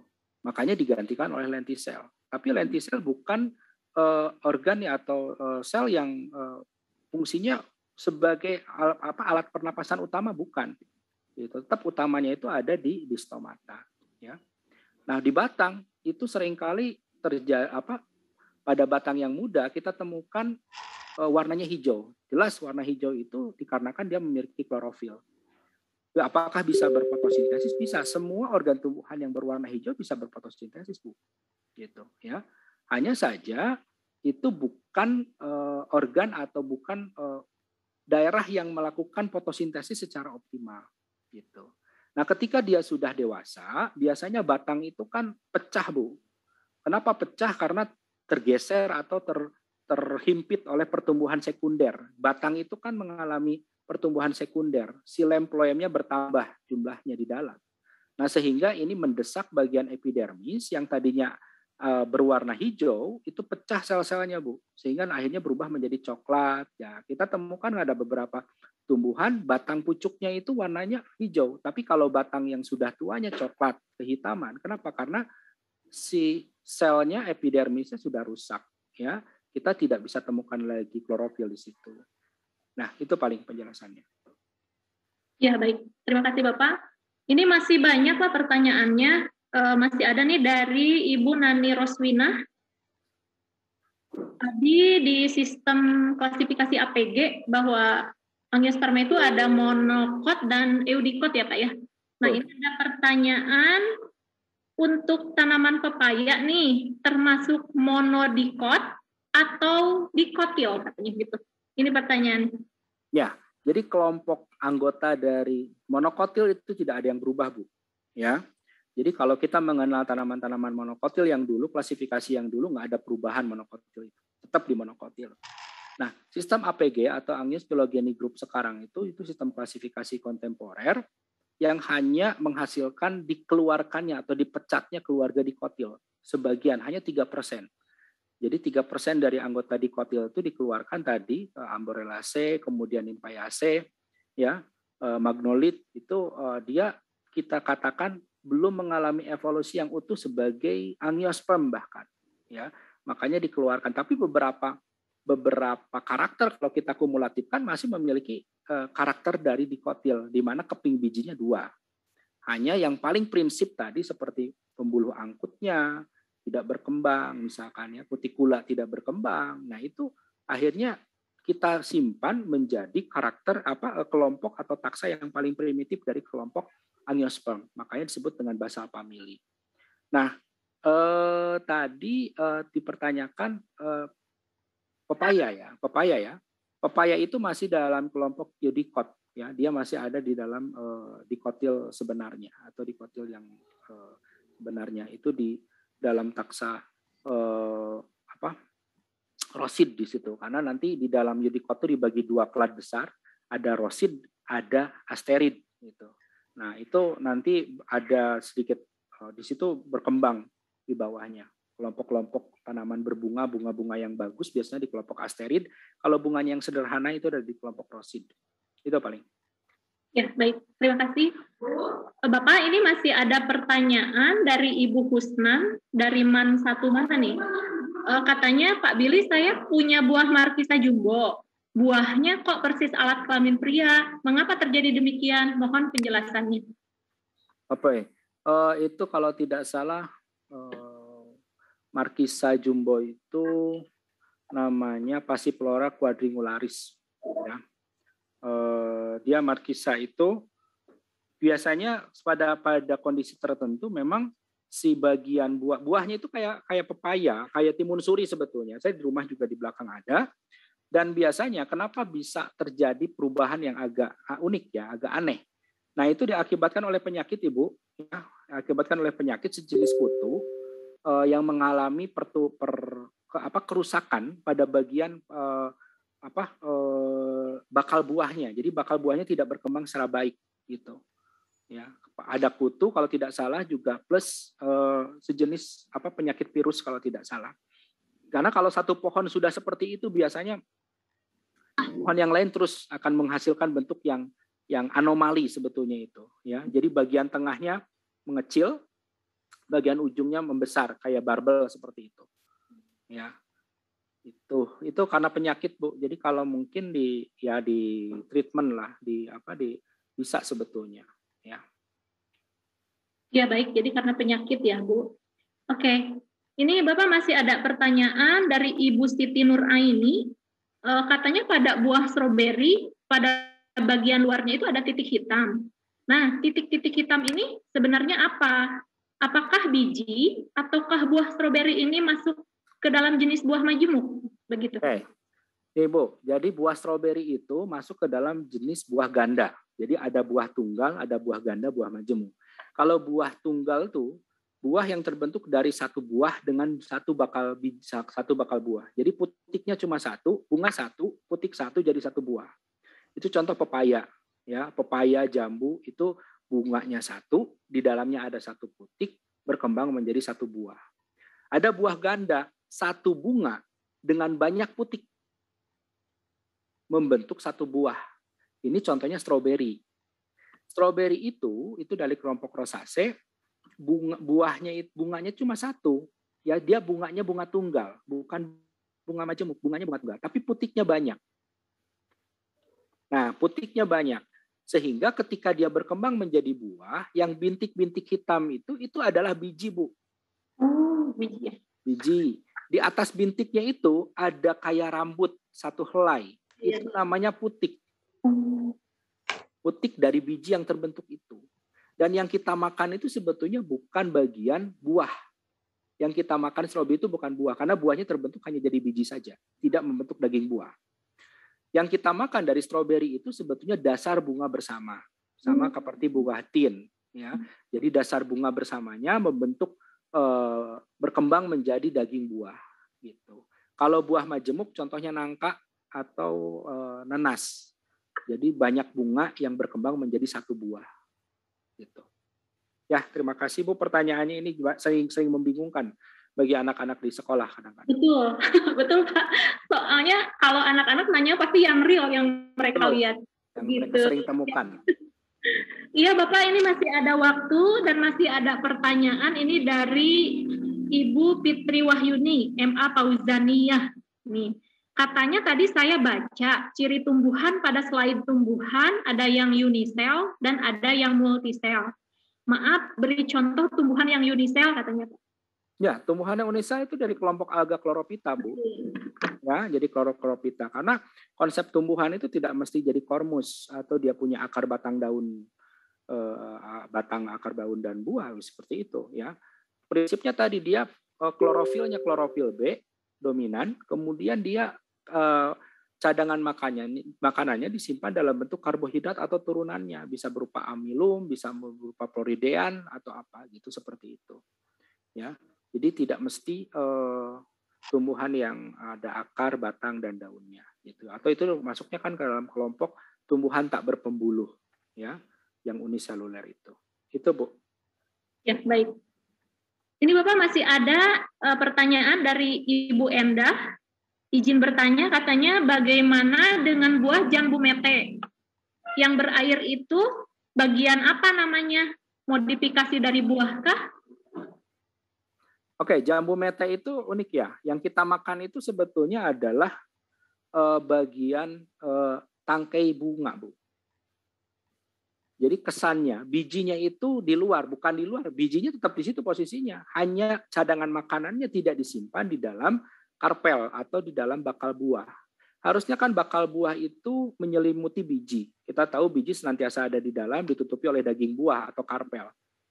Nah, ini cadangan makanannya tidak disimpan di dalam karpel, tapi disimpannya di belakang, di bagian tangkai.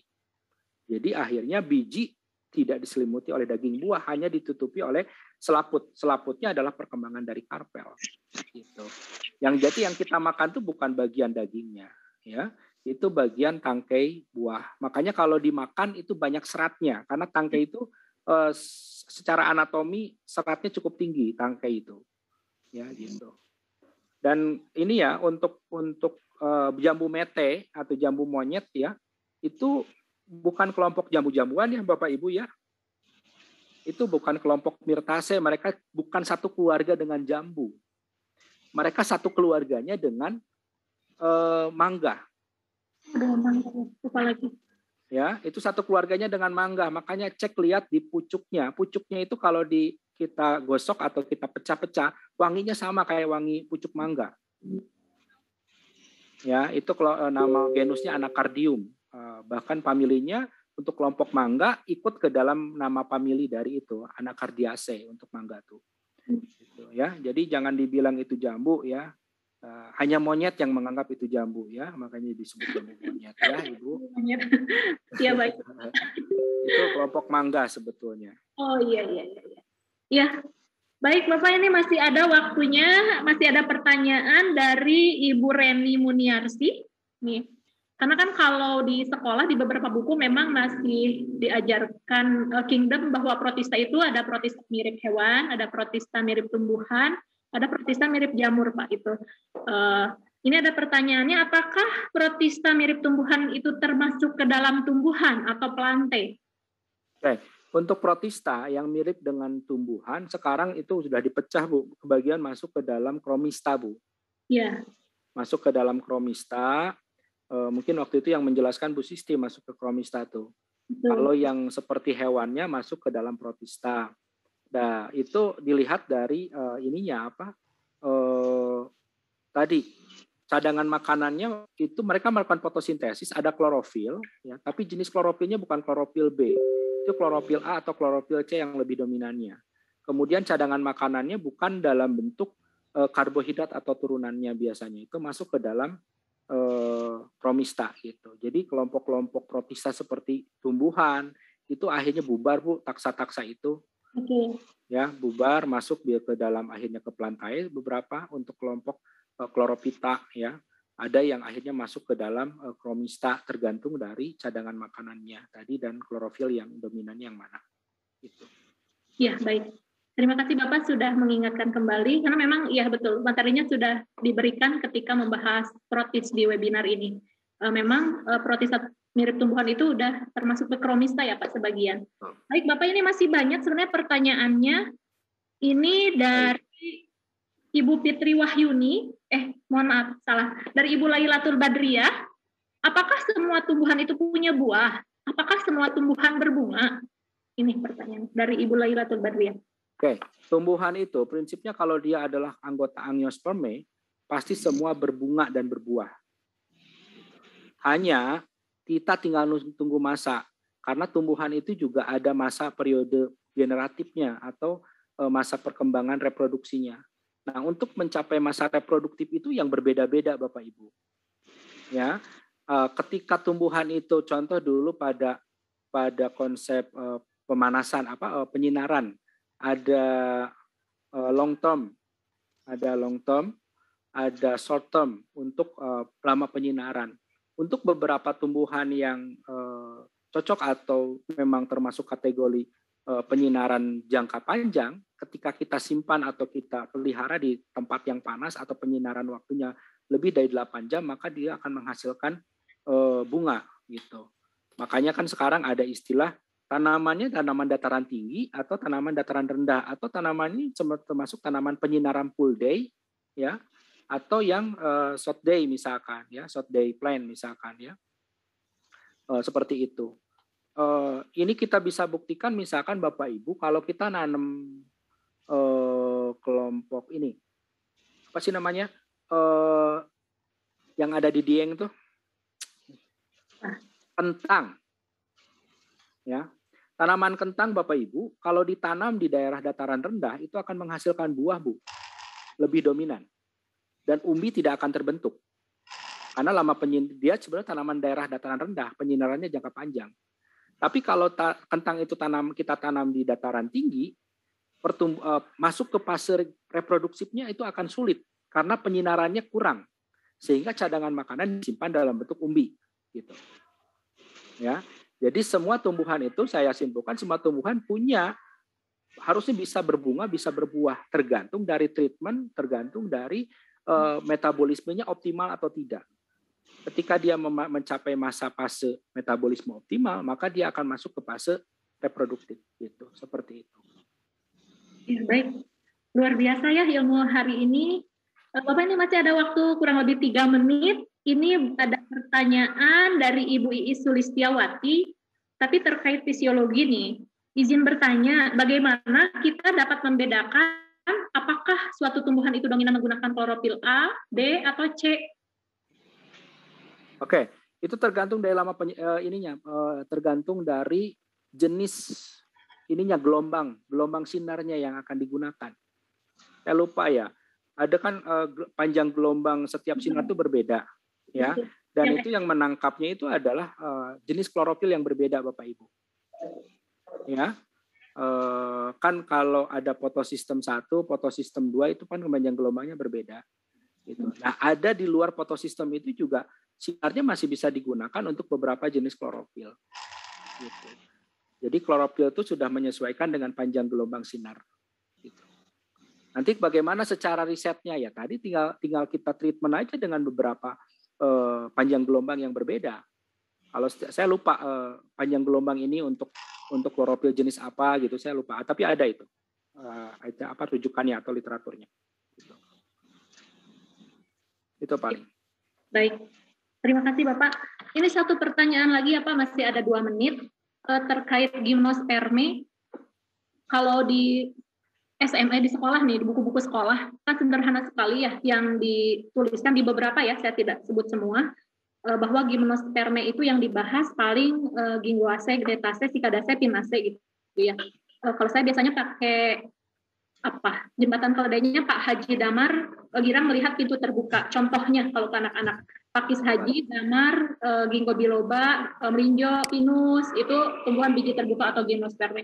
Nah, di beberapa soal yang saya temukan, ini bukan modul buatan guru ya Pak, dari beberapa soal yang beredar di lapangan itu suka ada yang menuliskan bahwa salah satu ciri dari gimnosperme itu adalah berdaun jarum. Padahal mungkin itu yang berdaun jarum itu pinase ya salah satunya, karena ada anggota gimnosperme yang tidak berdaun jarum. Mungkin mari kita sama-sama luruskan bahwa gimnosperme itu mungkin lebih tepatnya jarang yang berdaun lebar gitu ya Pak? Ya, jadi kalau saya sampaikan sebenarnya di materi, pada gimnosperme itu dia daunnya tidak lebar, kemudian pertulangan daunnya itu belum memiliki pola. Ya, jadi pertulangan daunnya belum memiliki pola. Kecuali, nah baru ada kalimat kecuali pada kelompok tadi gnetase. Sudah berpola ya Pak?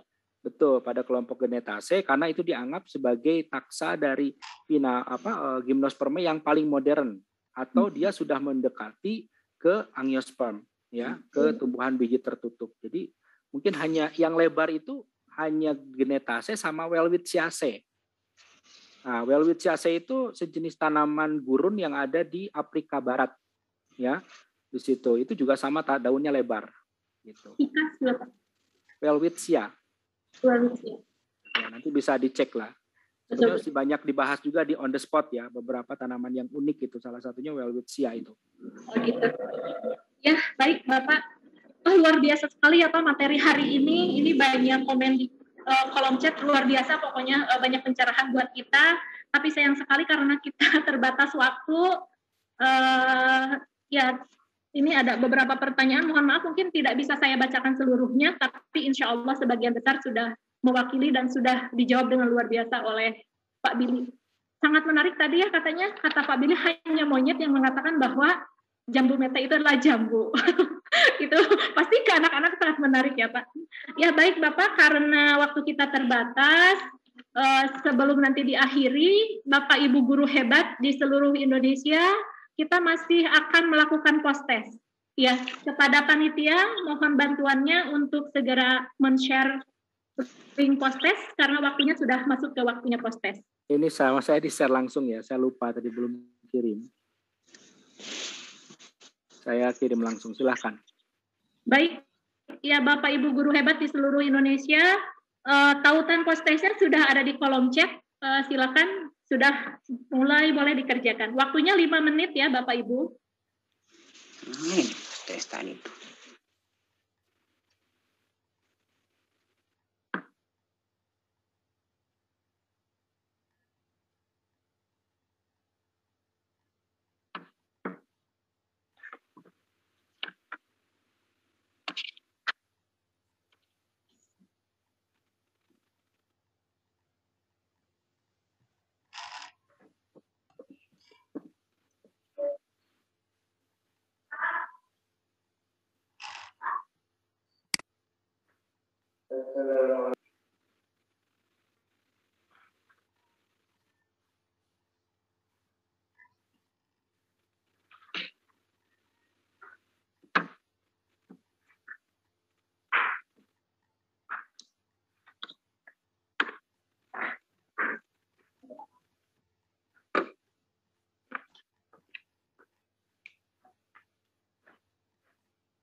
Ya, baik.